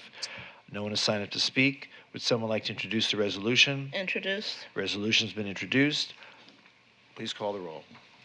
A resolution of the City Commission of the City of Fort Lauderdale, Florida, relating to the provision of fire services, facilities, and programs in the City of Fort Lauderdale, Florida, establishing the estimated assessment rate for fire assessments for the fiscal year beginning October 1st, 2025, directing the preparation of an assessment roll, authorizing a public hearing, and directing the provision of notice thereof, providing for conflicts, providing for severability, and providing an effective date. Commissioner Beasley Pittman? Yes. Commissioner Sorensen? Yes. Commissioner Glassman? Yes. Mayor Trentalis? Yes, and Budget 4 is now approved. No, excuse me. Budget 5. Budget 5, I'm sorry. Budget 5 is now approved. Budget 6, preliminary rate resolution for the beach business improvement assessment establishing the estimated fiscal year 2026 non-ad valorem assessment rate and authorizing a public hearing September 12th, 2025. Would someone like to introduce the resolution? Introduced. Resolution's been introduced. No one has signed up to speak. Please call the roll. A resolution of the City Commission of the City of Fort Lauderdale, Florida, relating to the provision of beach business improvement services in certain portions of the beach area located within the City of Fort Lauderdale, Florida, more specifically described herein, establishing the estimated assessment rate for the beach business improvement assessment for the fiscal year beginning October 1st, 2025, directing the preparation of an assessment roll, authorizing a public hearing, and directing the provision of notice thereof, providing for rescission of conflicting provisions, providing for severability, and providing for an effective date. Commissioner Beasley Pittman? Yes. Commissioner Sorensen? Yes. Commissioner Glassman? Yes. And Mayor Trentalis? Yes. Mayor Trentalis. Okay. Budget 7, preliminary rate resolution for the fiscal year 2026 non-ad valorem assessment for utility undergrounding and authorizing a public hearing on September 12th, 2025. No one has signed up to speak. Would someone like to introduce the resolution? Introduced. Resolution's been introduced. Please call the roll. A resolution of the City Commission of the City of Fort Lauderdale, Florida, relating to the provision of the underground utility line facilities in the Los Olas Isles neighborhood, imposing underground utility line assessments against assessed property located in the City of Fort Lauderdale, Florida, directing the preparation of an assessment roll, authorizing a public hearing, and directing the provision of notice thereof and providing an effective date. Commissioner Beasley Pittman? Yes. Commissioner Sorensen? Yes. Commissioner Glassman? Yes. Mayor Trentalis? Yes, and Budget 7 is now approved. Budget 8, the last of our budget items, preliminary annual assessment resolution for the stormwater assessment, initiating the process for imposing the fiscal year 2026 at non-ad valorem assessment and authorizing a public hearing on September 12th, 2025. No one has signed up to speak. Would someone like to introduce the resolution? Introduced. Resolution's been introduced. Please call the roll. A resolution of the City Commission of the City of Fort Lauderdale, Florida, initiating the process for reimposition of the stormwater management services assessment in the City of Fort Lauderdale for the fiscal year beginning October 1st, 2025, directing the preparation of an assessment roll, authorizing a public hearing, and directing the provision of notice thereof, providing for rescission of conflicting provisions, providing for severability, and providing for an effective date. Commissioner Beasley Pittman? Yes. Commissioner Sorensen? Yes. Commissioner Glassman? Yes. Mayor Trentalis? Yes, and Budget 8 is now approved. So we have some walk-ons. The first one relates to the resolution providing a notice of intent to enter into a comprehensive agreement for a qualifying project for the design, development, financing, construction, operation, and maintenance of a multi-use structure with public parking, a surface-level public parking lot, a fire rescue EMS substation located on Northeast 8th Street and Northeast 10th Avenue within Holiday Park, and accepting unsolicited proposals from Holiday Park Parking Partners LLC and Park Place Garages LLC, and a notice of intent to accept other proposals of the same project. Someone like to introduce the resolution? Introduced. Resolution's been introduced. No one has signed up to speak. Anyone have any questions on this? Yeah, Mayor, has someone emailed this to me? Or is this an updated draft? Or? I don't know. Yes, this was emailed to you earlier today as a walk-on. Okay, let me just make sure I'm tracking the right one. What time was it emailed? This is where we discussed this afternoon, where we're going to accept both unsolicited proposals from the parking lot vendors. Right, so no changes were made to that? I don't believe so. No changes were made to the resolution. Dwayne? Okay, if no changes were made, then I'm good. All right, thanks, Mayor. Okay. Anyone else have any questions? There being none, did someone introduce the resolution? Yes, we did. I did. Resolution has been introduced. Please call the roll. A resolution of the City Commission of the City of Fort Lauderdale, Florida, providing notice of intent pursuant to Section 255.065 Florida Statutes 2024 to enter into a comprehensive agreement for the design, development, financing, construction, operation, and maintenance of a multi-use structure with public parking, a surface-level public parking lot, and a fire rescue EMS substation located at Northeast 8th Street and Northeast 10th Avenue within Holiday Park, accepting unsolicited proposals from Holiday Park, Parking Partners LLC, and Park Place Garages LLC, notice of intent to accept other proposals for the same project and providing for an effective date. Commissioner Beasley Pittman? Yes. Commissioner Sorensen? Yes. Commissioner Glassman? Yes. Mayor Trentalis? Yes, thank you. Yes, thank you. Are there any other walk-ons? Mr. Spence, are there any other walk-ons? So I don't have a finalized version of the settlement agreement as yet. I've sent a markup for comments and haven't received feedback. I thought we were going to resolve that tonight. Did you raise your hand for some reason? I'm sorry, that time is long since passed. I'm sorry. I'm sorry?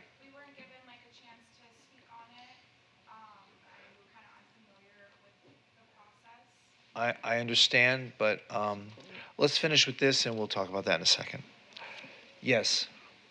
Mayor, Commissioners, Dwayne, I wrote you back asking if the date was the only change. The date for the parking lot? The date. No, there were other changes to the document. We can. I didn't receive it in red lines. I was trying to read it on my phone, but it's not a red line. Well, let's take a moment and we got to wrap this up. If you have a tonight. red line, I can Well, read it. I sent it redline.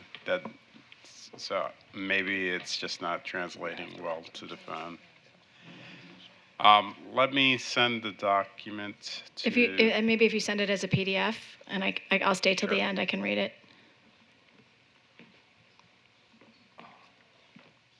All right. While you folks are reviewing that, you want to come up here and tell me what you've come here for? There's a swim week. Dylan, are these people with you? Or you just happen to sit with some pretty ladies? I know you. Okay, please press the bottom of that microphone. Hi, tell us what you're here for. Tell us your name. Hi, so I'm Ariana, and this is Mossy. Okay. So we were here with the CM1, I believe it was, for Fort Lauderdale Swim Week. Right. We know it was kind of grouped in together with another event that you didn't seem too keen on. We did want to reiterate that it's technically not a new event. I don't know if you remember actually doing the ribbon cutting for Fort Lauderdale Fashion Week, I think 2 years ago. Yep. In the park. So essentially this is an extension of that.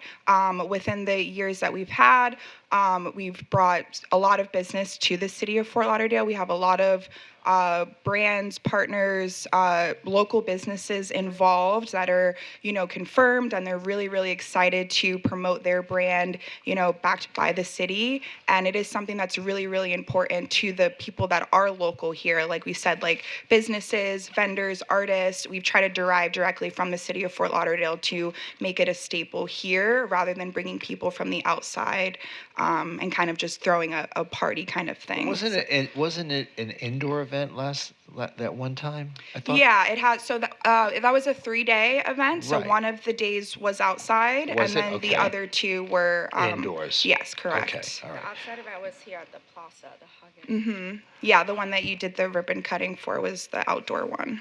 Okay. Well, I can't make motions, and there was no one who wished to make a motion from the floor, so it kind of died as a result.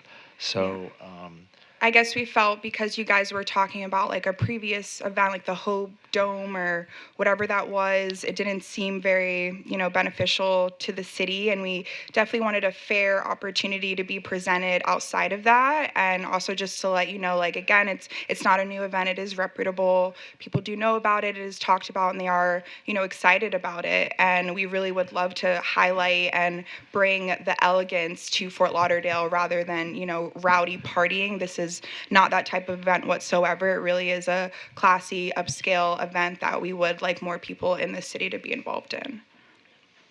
If I could just ask, was there any particular reason why you chose not to meet with the neighborhood association at their recent meeting, just to let them know that you were proposing this? Well, we actually weren't aware of that. If I would have been aware of that, I absolutely would have been there. We had a preliminary meeting with Brittany, and I guess, they were invited to that. And other than that, I haven't received emails. Like, obviously, this is essentially new to us as far as the outside aspect. And then with Swim Week, different than Fashion Week, we are the full owners. So we do, there are some things that are a little new to us as far as that process. Do we absolutely want everyone to be happy with it? And we don't want to disturb the city at all. We want people to want to come and be involved and be excited for something positive going on around them. That's why, if there's noise ordinances, if there's anything that we needed to adjust, we were more than willing to do that. But yeah, we just really didn't know. That's all. Yeah, it's always a good idea, especially on the beach, because the neighborhood association is very active, but they also like to meet folks that want to come and do things. Yeah. Because it affects them. I understand. It just yeah. affects them. I would want to meet them too. Yeah, absolutely. So the neighborhood's yeah. very sensitive that way. Yeah. And that was one of the reasons that we were having issues with that. Yeah, we understand. How many? This is a 1-day event. So it would be 2 for the weekend, but the one on Saturday the 12th is more nighttime, and then the one on Sunday is a daytime event, so it won't disturb into the nightlife on a Sunday night.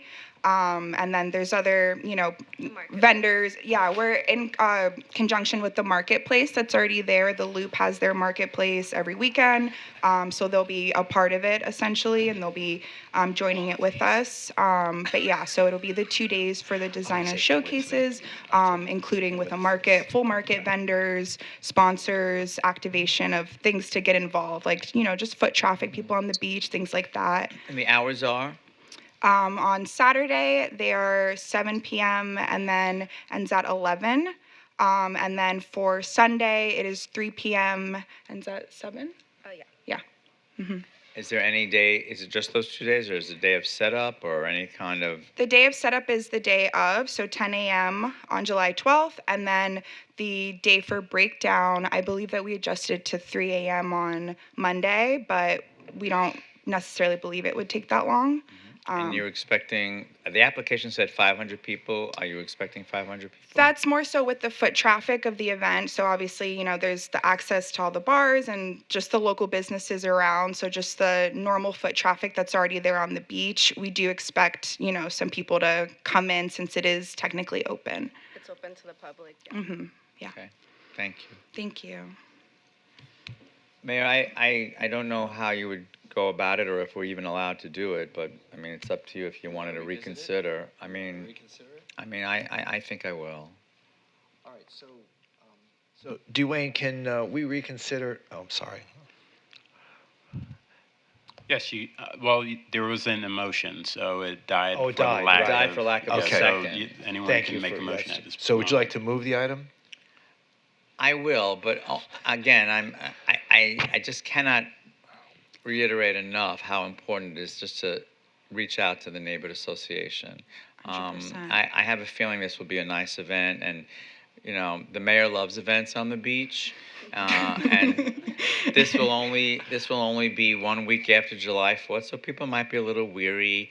But maybe you'll reach out to the neighborhood association anyway and Yeah. let them know you're coming. Yes, I will do that. And do something personally. nice, and Yes. just reach out. Yes, whatever you would like us to do. Like I said, we don't want to cause a disruption. We really Yeah. want people No. excited and involved, and Yeah. so we're more than willing to do all of that. No, I have a absolutely. feeling it'll be a really nice event, and I wish you the best. And again, just try to Yes. reach out. Yes, we will. We'll figure it out. It will be reached. We will be So, reached out. Mayor, I'm willing to move that we approve CM1. Okay. So there's a motion on the floor to approve CM1. Do I hear a second? Second. Been moved and seconded. Okay, please call the roll. Commissioner Beasley Pittman? Yes. Commissioner Sorensen? Yes. Commissioner Glassman? Yes. Mayor Trentalis? Yes, and CM1 is now approved. Good luck Okay, with it. thank you. Good luck with it. Such a happy ending. Please make sure that Commissioner Glassman has a front row seat in the runway. Oh, Dylan. All right, so why don't we do commission reports while we're waiting? Commissioner Beasley Pittman, you want to do your report? Yes, I would. Thank you. Thank you for the time. Can't write. I'm shaking. Sorry. I want to start June 18th, which was a Wednesday, a community health event. Susan G. Coleman Foundation and the 3D Mammogram Group. They offered mammograms to the women within District 3, along with New Hope Missionary Baptist Church. 19 women took advantage of this amazing opportunity. I want to take a moment to give a shout out to Giz Zapa and the 3D Mammogram Group, Pastor Scott of New Hope, for caring for our community. So thank you to those organizations for making that possible. Also on June 18th, I was invited to a groundbreaking with Publix. It was through the city of Plantation. The location is West Broward Boulevard and State Road 7. Commissioner Jennifer Ard, Andrew, and Mayor Nick Sotol, if I'm pronouncing his name correctly, Mayor invited Plantation? me Yeah. from Plantation. Yes, they invited me, being that our communities are abutting, our cities are abutting. That location to the Northeast is Plantation and some of Lauderhill, and then to the southeast is Fort Lauderdale, which is the Melrose Park community. It was a great opportunity to be there, being a part of that particular groundbreaking. And Publix is scheduled to open October of this year, October 2025. And once again, that's at Broward and 441. On Saturday, June 21st, had the opportunity to do a community welcome to the Florida A&M pharmacy alumni. They were in the city. It was 50 of them that were here, part of the National Diamondback Pharmacy Convention. Is the 55th annual convention, and they came over to the YMCA on 6 Trunk for a tour. They were able to see the YMCA facility. We gave them the history about the land being the first hospital, Provident Hospital in the community. And while they were there, they gave back to the community as well, preparing for a back-to-school drive that's being sponsored by the YMCA. They gave over 500 personal items to be supplied with the school supply giveaway on July 29th. Also on Sunday, June 22nd, along with the mayor and Commissioner Glassman, we celebrated the Florida Panthers for their victory parade that was held on the beach. I didn't actually participate in the parade, but I was able to be stage side, so enjoyed the event. Want to thank City Manager and all of those who had hands in making that possible. A great event, first responders, all of our assistant city managers, Ben Rogers. He called me so many times. Thank you, Ben, for making things happen for me to be a part of that event as well. Again, just kudos to what the entire team for what they did to make that event wonderful. And you know, we keep hearing that buzzword three-peat, so we'll see what happens. Let's go Panthers. Okay. Also on Monday, June 23rd, congratulations to Larry Roberts, and also Miss Barbara Stubbs. They are associated with the American Legion Hall, Robert Bethel Post 220. Larry Rogers was reappointed as the commander of that post, and Miss Barbara Stubbs was announced as the chair for the Women's Auxiliary. It was a great event. I was honored to be there. This committee, this group, they are so excited to be in their new facility. You know, we had a ribbon cutting with them for that new facility about maybe 2 months ago, and they are really excited. They're already planning activities that would include the community, reaching out for recruitment for veterans that are in the area, to let them know about the services that are available through the Legion, American Legions Association. So it was a pleasure to be there, and I thank them for the invite. Tuesday, June 24, I had a tour of the OIC new facility, their work training center, and they're now located in the Housing Authority building on Sunrise. And it was amazing to go through that tour, hear a little bit more details of how they are really offering services, workforce development, youth and family services, training and educational, and giving opportunity for social enterprise. They have an impressive number. They serve over 7,000 youth annually. And it's amazing of the impact that they're having on our community. So I want to thank them for inviting me over to have that particular tour. Also, on Wednesday, June 25th, I attended the Continuum of Care board meeting. one of my regular obligations or responsibilities. I won't call it obligation or responsibility. I am privileged to be a part of that particular group. Also on Thursday, June 26th, the mayor and I were at the Mount Hermon Senior Apartments ribbon cutting. That was an awesome event. Mount Hermon Senior Apartments, they officially opened their doors with the ribbon cutting. It's a 7-story, 104-unit affordable housing complex. It does sit in the historic Dorsey Riverbend community. It's offering housing to our seniors, safe, affordable, a place to call home. And we were excited to understand that this is truly affordable housing. Rent amount ranges from $425 to $1,225 a month. And you know, that is very much needed and a great opportunity for the seniors who qualify.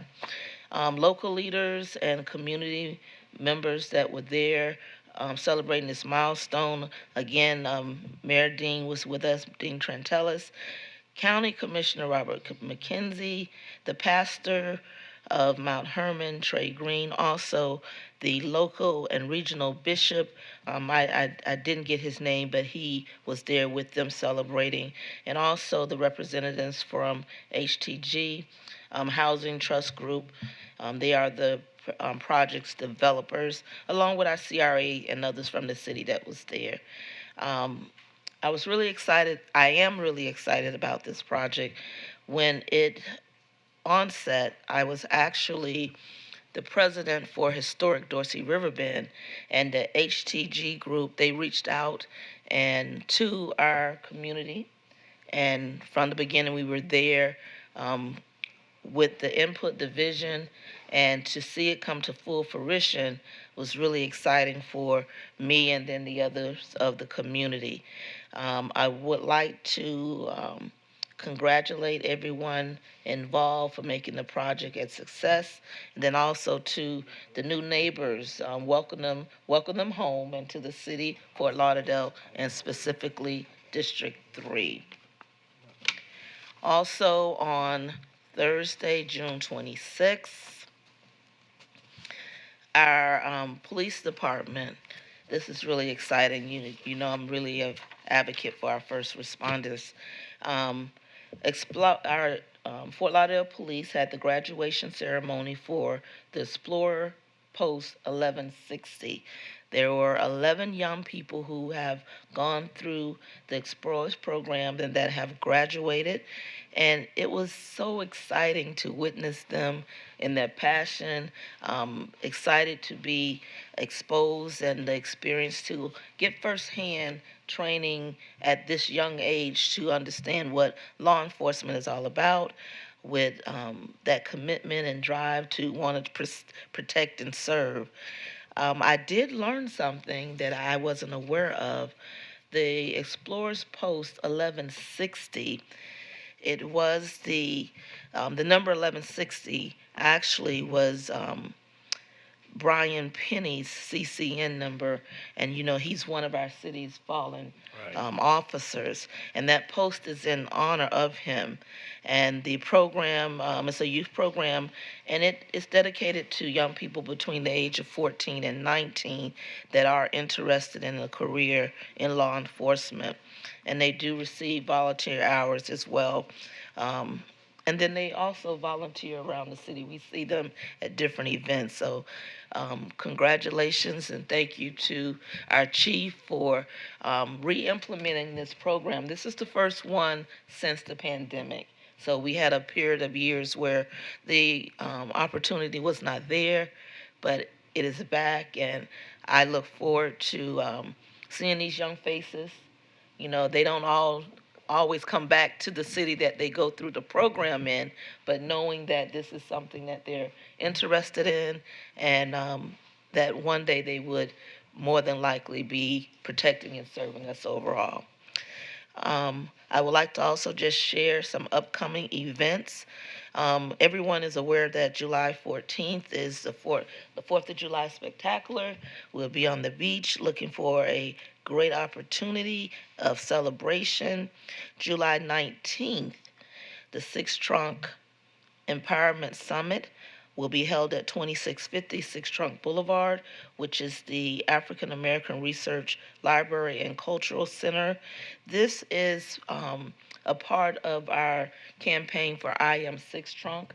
There's a survey that is out where we are asking neighbors to fill out the survey so we'll understand also what it is, the needs that they recognize that is desired in the community. So we're really looking forward to it. And then also August 15th will be our annual Summer Jams concert in the park, which is at Mills Pond. Parks and Recs is still organizing that for us. And we're looking forward to a great event. And I would like to say, I know we'll be on a recess whenever we hit this gavel tonight, but I want to say happy summer to everyone. And 2 things I'm going to suggest that we do. Make sure you stay hydrated. And if you have any opportunity where you're near a pool or a body of water where individuals are swimming, be mindful, keep your eyes open, be aware, because accidental drowning is a issue that we hear so often. So if you're poolside, just keep your eyes open and pay attention to those who are in the water, so we'll have a safe summer. Mayor, that's all I have to say. Okay, Thank you very for the good. time. Thank you. Commissioner Glassman. Yes, thank you, Mayor. And City Clerk's Office, I apologize, but I should have mentioned earlier this evening on the May 20th, 2025 minutes, on our attendance, I believe there's an error there. It says, it lists everyone as present, and I think you need to say not present for Vice Mayor Herbst on page 1 of the May 20th, 25 City Commission conference meeting. I think just the word not is missing before the word present. Thank you. Sorry about not bringing that to everyone's attention earlier. Okay, busy week. Last 2 weeks, actually. I wanted to congratulate. Sorry, excuse me. I'm sorry. Sorry to interrupt. We're approaching the 10 o'clock deadline. Do I hear a motion to extend the time for this meeting? So moved. For how long?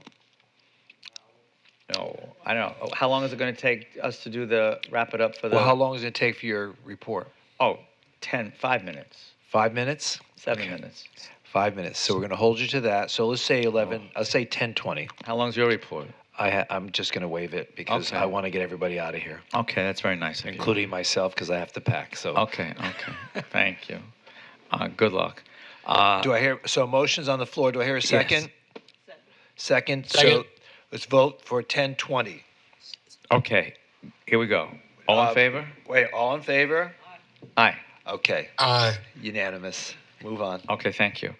Wednesday, June 18th, excellent event. Thank you to History Fort Lauderdale and the Galleria Mall for the Take Pride event, and to all of the honorees, congratulations. Thursday, June 19th, started the day off nice and early, 6:55 a.m. with the long-awaited grand opening of the Public Supermarket at A1A and 30th on the Barrier Island. We cut the ribbon at 6:55 so they could open the store at 7 a.m. A lot of fun, great turnout. I cannot believe how many people from the neighborhood showed up at 6:55 for the ribbon cutting. I don't know, they must have been very hungry. We're looking for BOGOs. I don't know what they were looking for. They wanted that bag that said, I got taken out of this. I don't know what the bag said, but everyone wanted a bag. It's okay. Also, wanted to congratulate the Central Beach Alliance that evening, set what I believe is a record, 181 participants on their Zoom meeting for the Neighborhood Association meeting. That's the last one before their break. Congratulations to the Central Beach Alliance. Friday, June 20th, so much enjoyed the ribbon cutting at another event in Flagler Village, another small business. It's a beautiful little spot called Through the Vine on Northeast 7th Street. Congratulations to the ownership there. Again, a great turnout all day for that grand opening. It's mostly a wine bar, but yet small bites, and it's so beautifully done for a small space. Very creatively done. Great job. As Commissioner Beasley Pittman mentioned, we had a great time at the Panthers Parade. That was really a lot of fun. Thursday, June 26th, I got to celebrate 30 years with the Broward Trust for Historic Preservation as an original founding member of that group and serving as its president for several years. It was really great. We had a terrific event at House on the River. I was happy to be introduced and speak for a while to a really good-sized crowd. Really nice, such a nice venue, those historic properties on the river. And I want to congratulate the Broward Trust for Historic Preservation on its 30th anniversary. Saturday, June 28th, Mayor, we attended the 43rd anniversary gala for the Dolphin Democratic Club. That is the oldest LGBTQ plus democratic organization in the state of Florida, 43 years and counting. Congratulations. It was a great event, packed ballroom. Really well done. Lots of elected officials throughout the county. Congratulations to all of the honorees. Did I give opening remarks that night? Oh, yes. Okay. I might have been out of the room at the time. I don't remember. Okay. I'm sure if you did, they were wonderful. Okay. Moving right along. City manager, where are we with the city attorney status of that search? And She's that- she's going to bring it up in her She is? report. Yeah. Okay, great. Yeah. Thank you for that. Just a couple of comments. I've been getting a lot of complaints lately about the Las Olas garage at at Las Olas Bridge and the Intracoastal. We actually had a shooting there not that long ago, which is very concerning. And it just seems that there are groups of people socializing on the top floor of that garage. We must do something in terms of either shutting down that roof so that people are just not partying on the roof. If there's not an event that's organized or scheduled, we have to just be much more vigilant about that. The folks that live in the surrounding buildings that overlook the garage are very concerned about what they're seeing almost every single night on the top of that garage. So I'm really hoping that we can figure something out and make sure that people there feel a little bit more safe with what's going on there in the evening. It's just some bad behavior. That's it for me, Mayor. Thank you. Okay, thank you. Let me just pause a second. I believe that the city attorney and Inter-Miami have now resolved the points of view that were unresolved before. Are we okay now? Okay, so is it an agreement tonight that we're going to be passing? Yes. Right. So, and where is that agreement to be found? Is that something you just emailed to us? I just emailed it to the commissioners, Okay. PDF. The exception of one minor change. Okay. Is this one you emailed at 9:38 p.m.? No. Okay. 950 something. Okay, I haven't gotten that.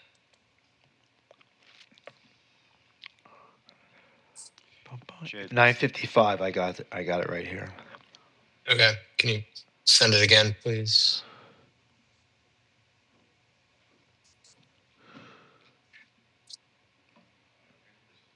$9:38. 55. 9:55. What did we get at 9:38? Well, let's just focus on 9:55. I don't see a 9:55.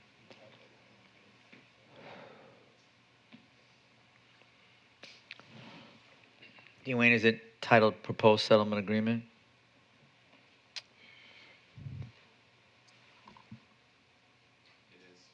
Okay, thank you.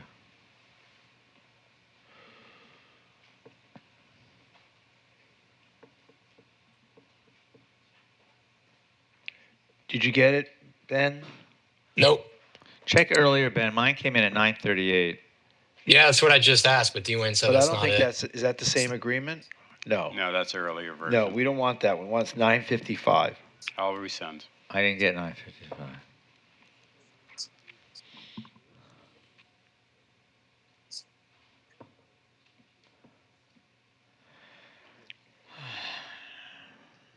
You can look at that earlier version for the main changes. The later version just removes two provisions that were objected to. Yeah, so Dwayne, I mean, I'm still not quite where I want to be on this. So Let's see, page 5, section 5.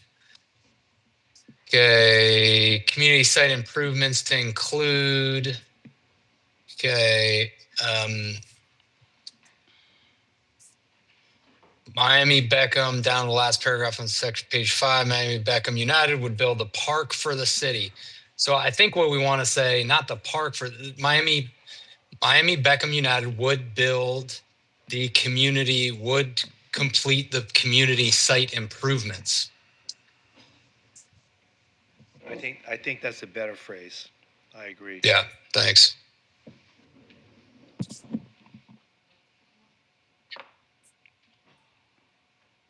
Does that make sense, Dwayne? Cite the section again for me, please. Here. Section, page 5, section 5, last paragraph on the page, on page 5 at the bottom. Miami Beckham United would complete the community site improvements for the city with an anticipated cost of $25 million.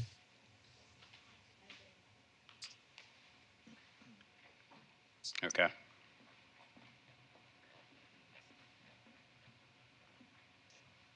And again, that includes, I like the addition there, the paved parking lot, section 12, or Roman numeral 12, including the north parking lot facility.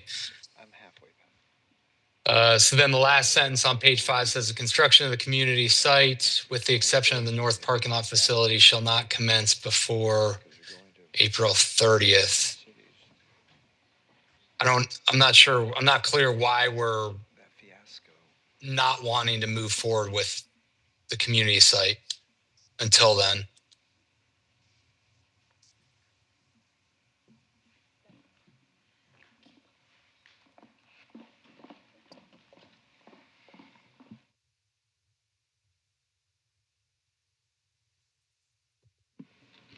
So that, Commissioner, that was part of the settlement negotiations. That's when the team moves to their new facility in Miami. So they would continue to use the parking that's there now. But as the mayor had said, we would look at if we can stage it to start earlier. But the need for the parking for the home games of Inter Miami will continue through April 30th, 2026. Got it. So in other words, the north parking lot facility the construction will begin as soon as possible. And you don't want to do the other things because it could negatively impact additional parking. Is that right? Unless we can stage it. I think once we have an got approved it. plan, we can That's look cool. at it and figure out if there's a way to move the parking closer to commercial so we can start construction, or vice versa, or start on commercial and do construction going towards the stadium. But I think we need an approved plan and then work with a general contractor to work on the staging and the construction. Okay, so then should we say unless staging allows for earlier commencement? Yes, sure, we can say that. Is that in that last sentence? Is that right? Just so that we have a little bit of wiggle room if that works. Sure. Dwayne, are you seeing what I'm suggesting? Yes. Okay.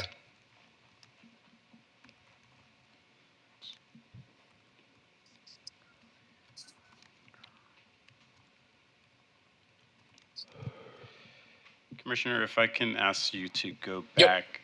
So the earlier amendment that you suggested with regards to the completion of the park, were you just replacing the word build with complete, or can you say that sentence for me again? Yep. Miami Beckham United. Sure. Yep. United would complete the community site improvements. Miami Beckham United would complete the community site improvements for the city. And then the remainder of that sentence remains the same. Okay. And then in the last sentence, it's the construction of the community site with the exception of the north parking facility shall not commence before April 30th, 2026, unless staging permits earlier commencement of construction. Correct. Nailed it.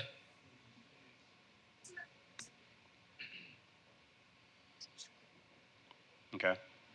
Well, I think it needs to say unless staging which permits adequate parking. It needs to address if we're going to add that sentence, Yeah, which I'm that's fine fine. with, but it just needs to address why we would be staging.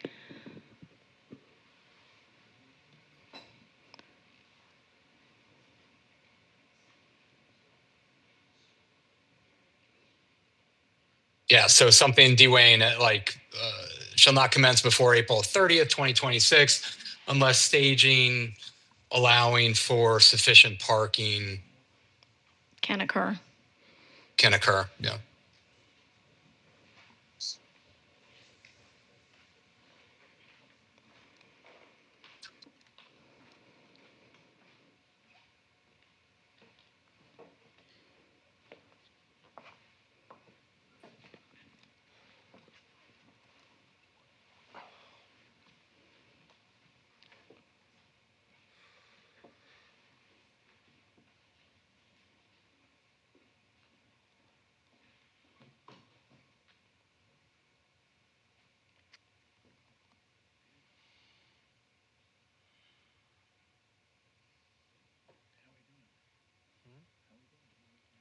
Well, they're talking. Dwayne, is that all How- making sense? How about unless staging permitting the early commencement of construction does not interfere with the provision of adequate parking? Well said. Cool. Yeah.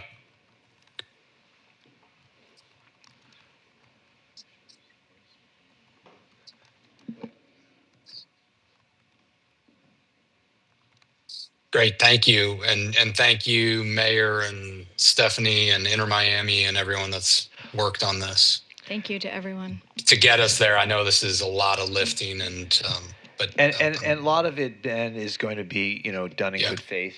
So, Right. Okay. Was there anything additional you wanted to comment on, Ben? Nope. Thank you, Mayor. All right. So, are we prepared to move forward on this? Would someone like to? Is this a motion, a resolution? How are we agreeing to this agreement? It would be a motion. All right. Would someone like to move the acceptance of this agreement with Inter Miami? So moved. Moved. Second. Moved and seconded. Okay. Please call the roll. Commissioner Beasley Pittman? Yes. Commissioner Sorensen? Yes. Commissioner Glassman? Yes. Mayor Trentalis? Yes. And so the item's approved. Thank you, everybody, for making this happen. On behalf of Inter Miami, thank you to our partners, the City of Fort Lauderdale. We are thrilled to be partners. We're thrilled to be here, and we're very excited to move on to the next chapter of our relationship with the city. Great, as Thank we you. are too. Thank you. Ben, Thank you. You have the floor. Yep. Thank you. Commissioner reports.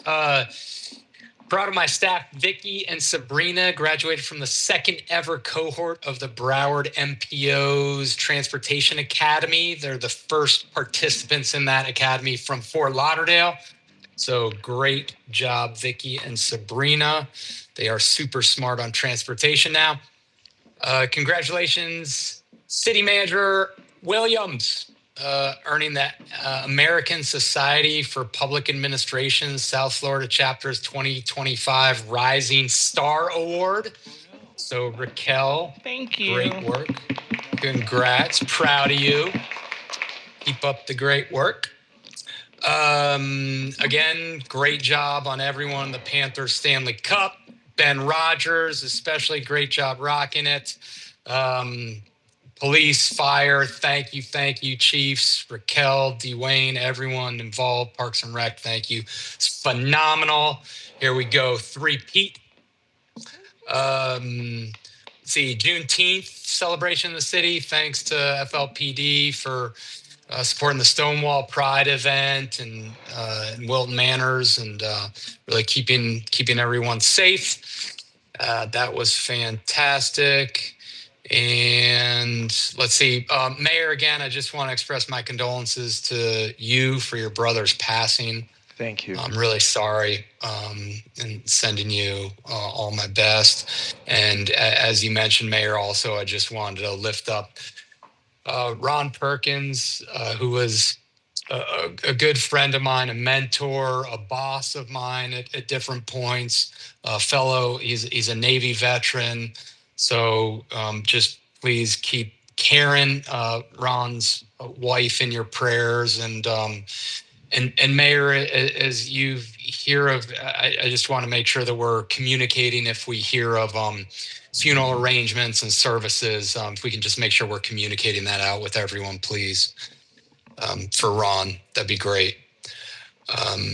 So thank you for that. And then lastly, let's see, Dwayne, you and I had talked about this, but Mayor, ACOM and ACOM's role with the police station. Just I was talking with Dwayne, and Dwayne is working with ACOM and their council to memorialize much of what we talked about with the police station. And Mayor, I just want to revisit kind of what we as a commission are hoping that ACOM will, in good faith, support and partner with us on. So, for example, Mayor, we had talked about the ACOM paying for the monitoring of the deflection and associated possible deficiencies. Mayor, if that rings a bell, and we had talked about maybe 5 to 10 years of that monitoring. Yes, we talked.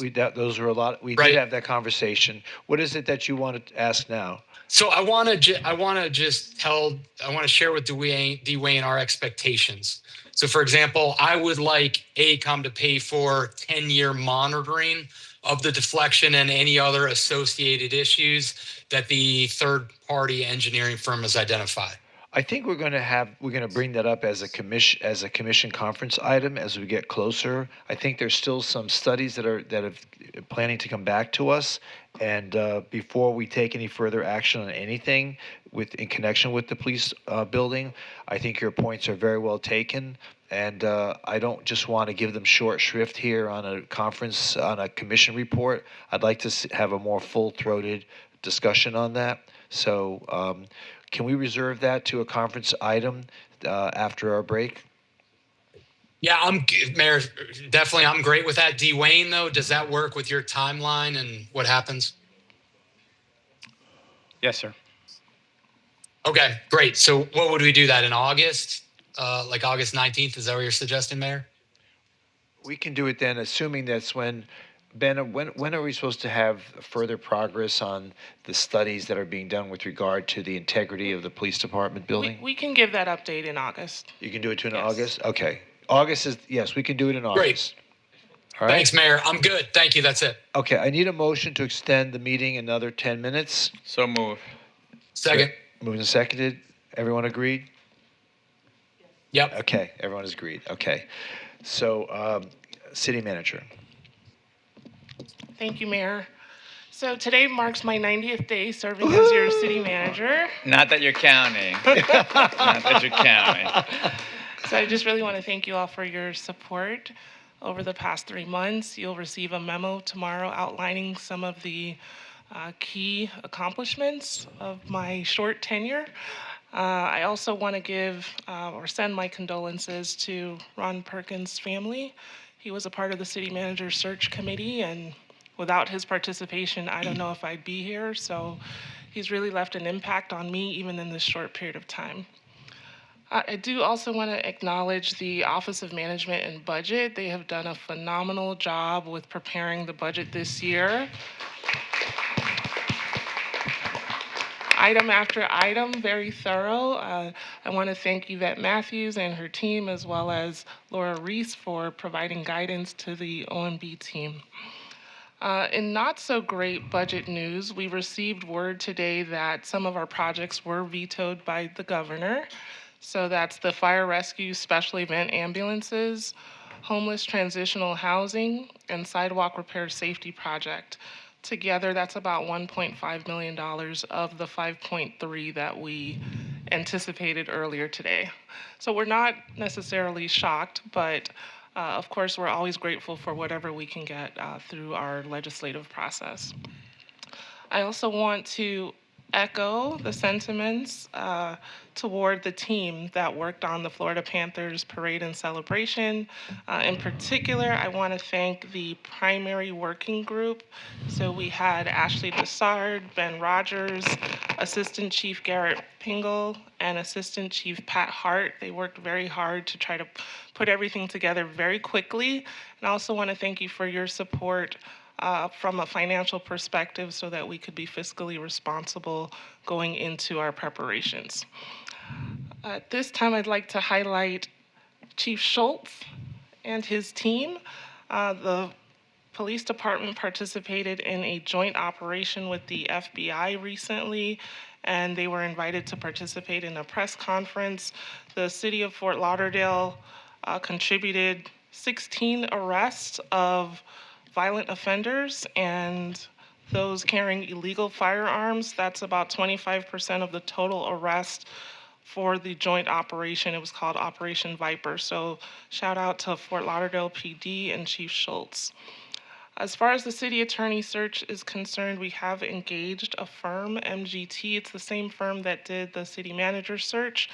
We anticipate that by mid-September, we will have candidates to be brought forward to the commission for consideration.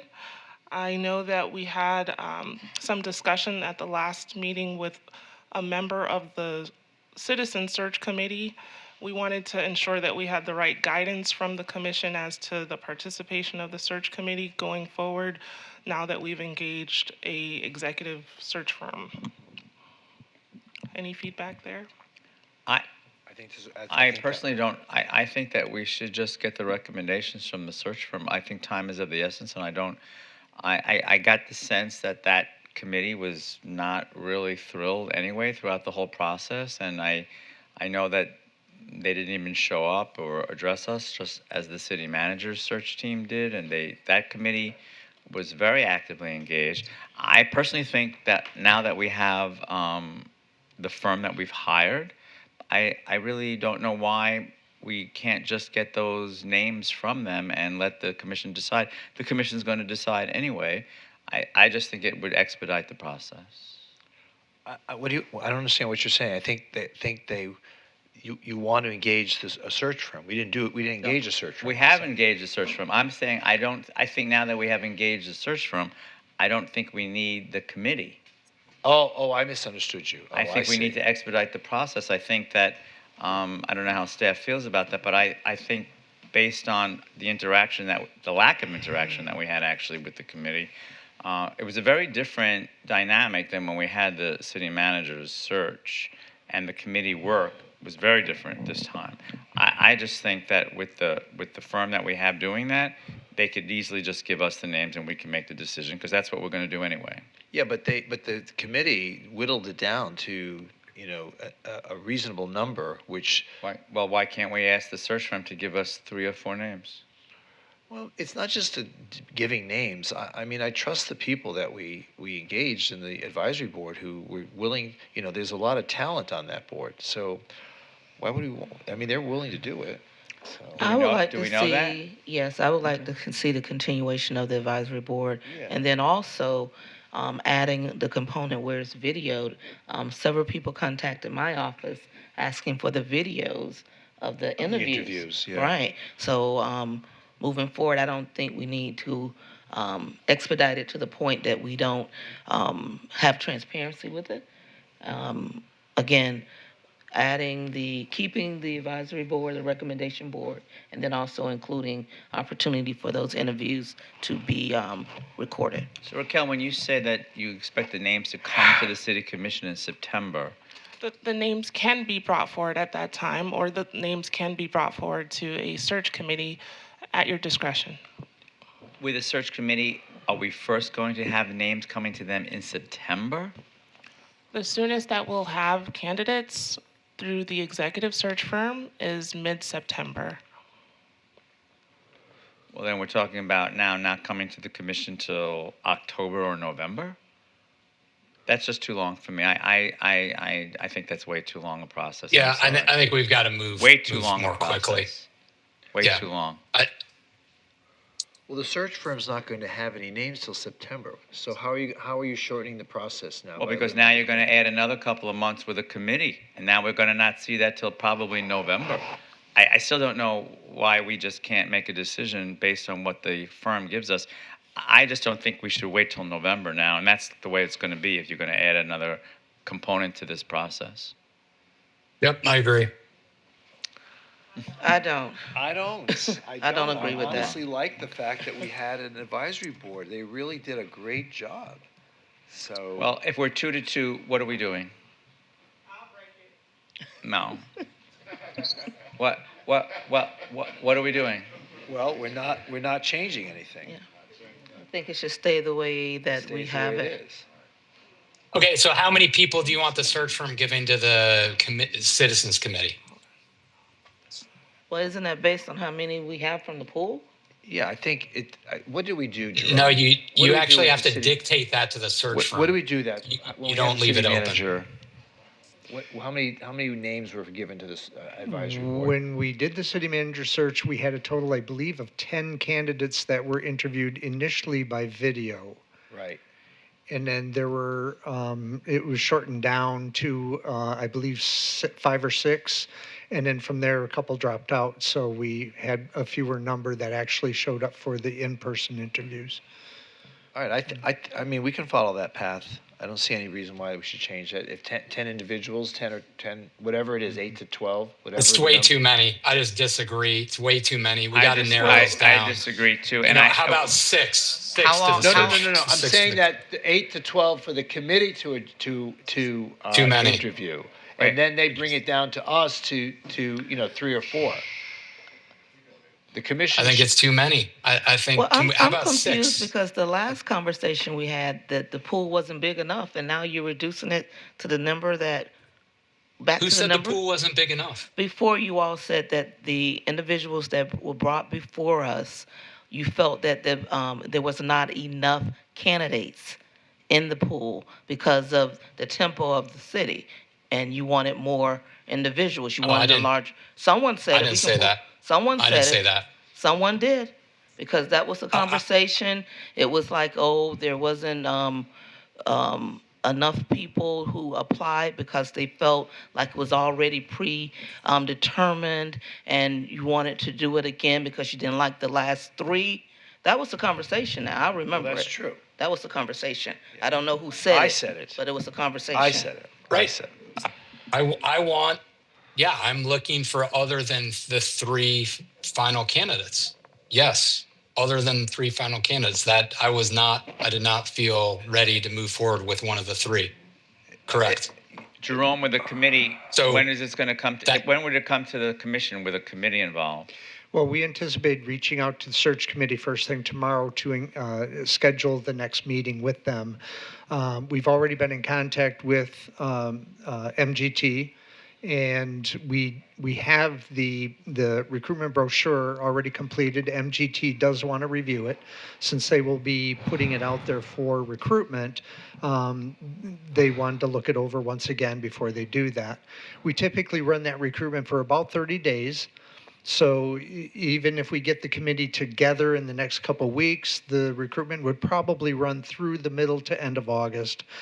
I'm guessing that we would be able to get some initial candidates in front of them in September. So yeah, we're probably delaying it by a good 30 days.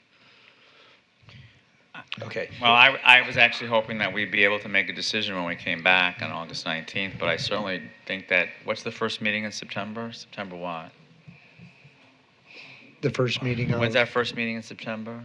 I don't know. You got 1 minute. You got 1 minute to figure this out. Meeting's going to be over in a minute.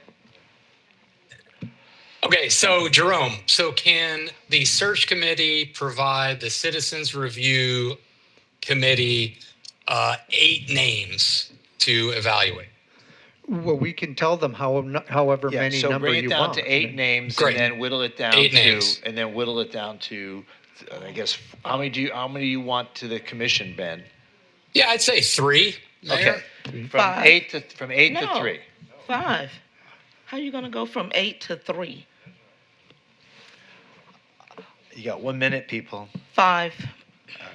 Well, there may not be that many I candidates. would like to motion to extend it for another 10 minutes to finish this conversation. Okay, Okay, I'm fine with 5. All right, Fine. okay. Eight to the Citizens Committee. The Citizens Committee refers 5 to the City Commission. Okay, very good. Great. Let's do it. By September 3rd. Okay, meeting's adjourned. Great. Great. By September 3rd? Yes. Love it. Okay. Thank you. Have a good summer, everybody. You too, Dean.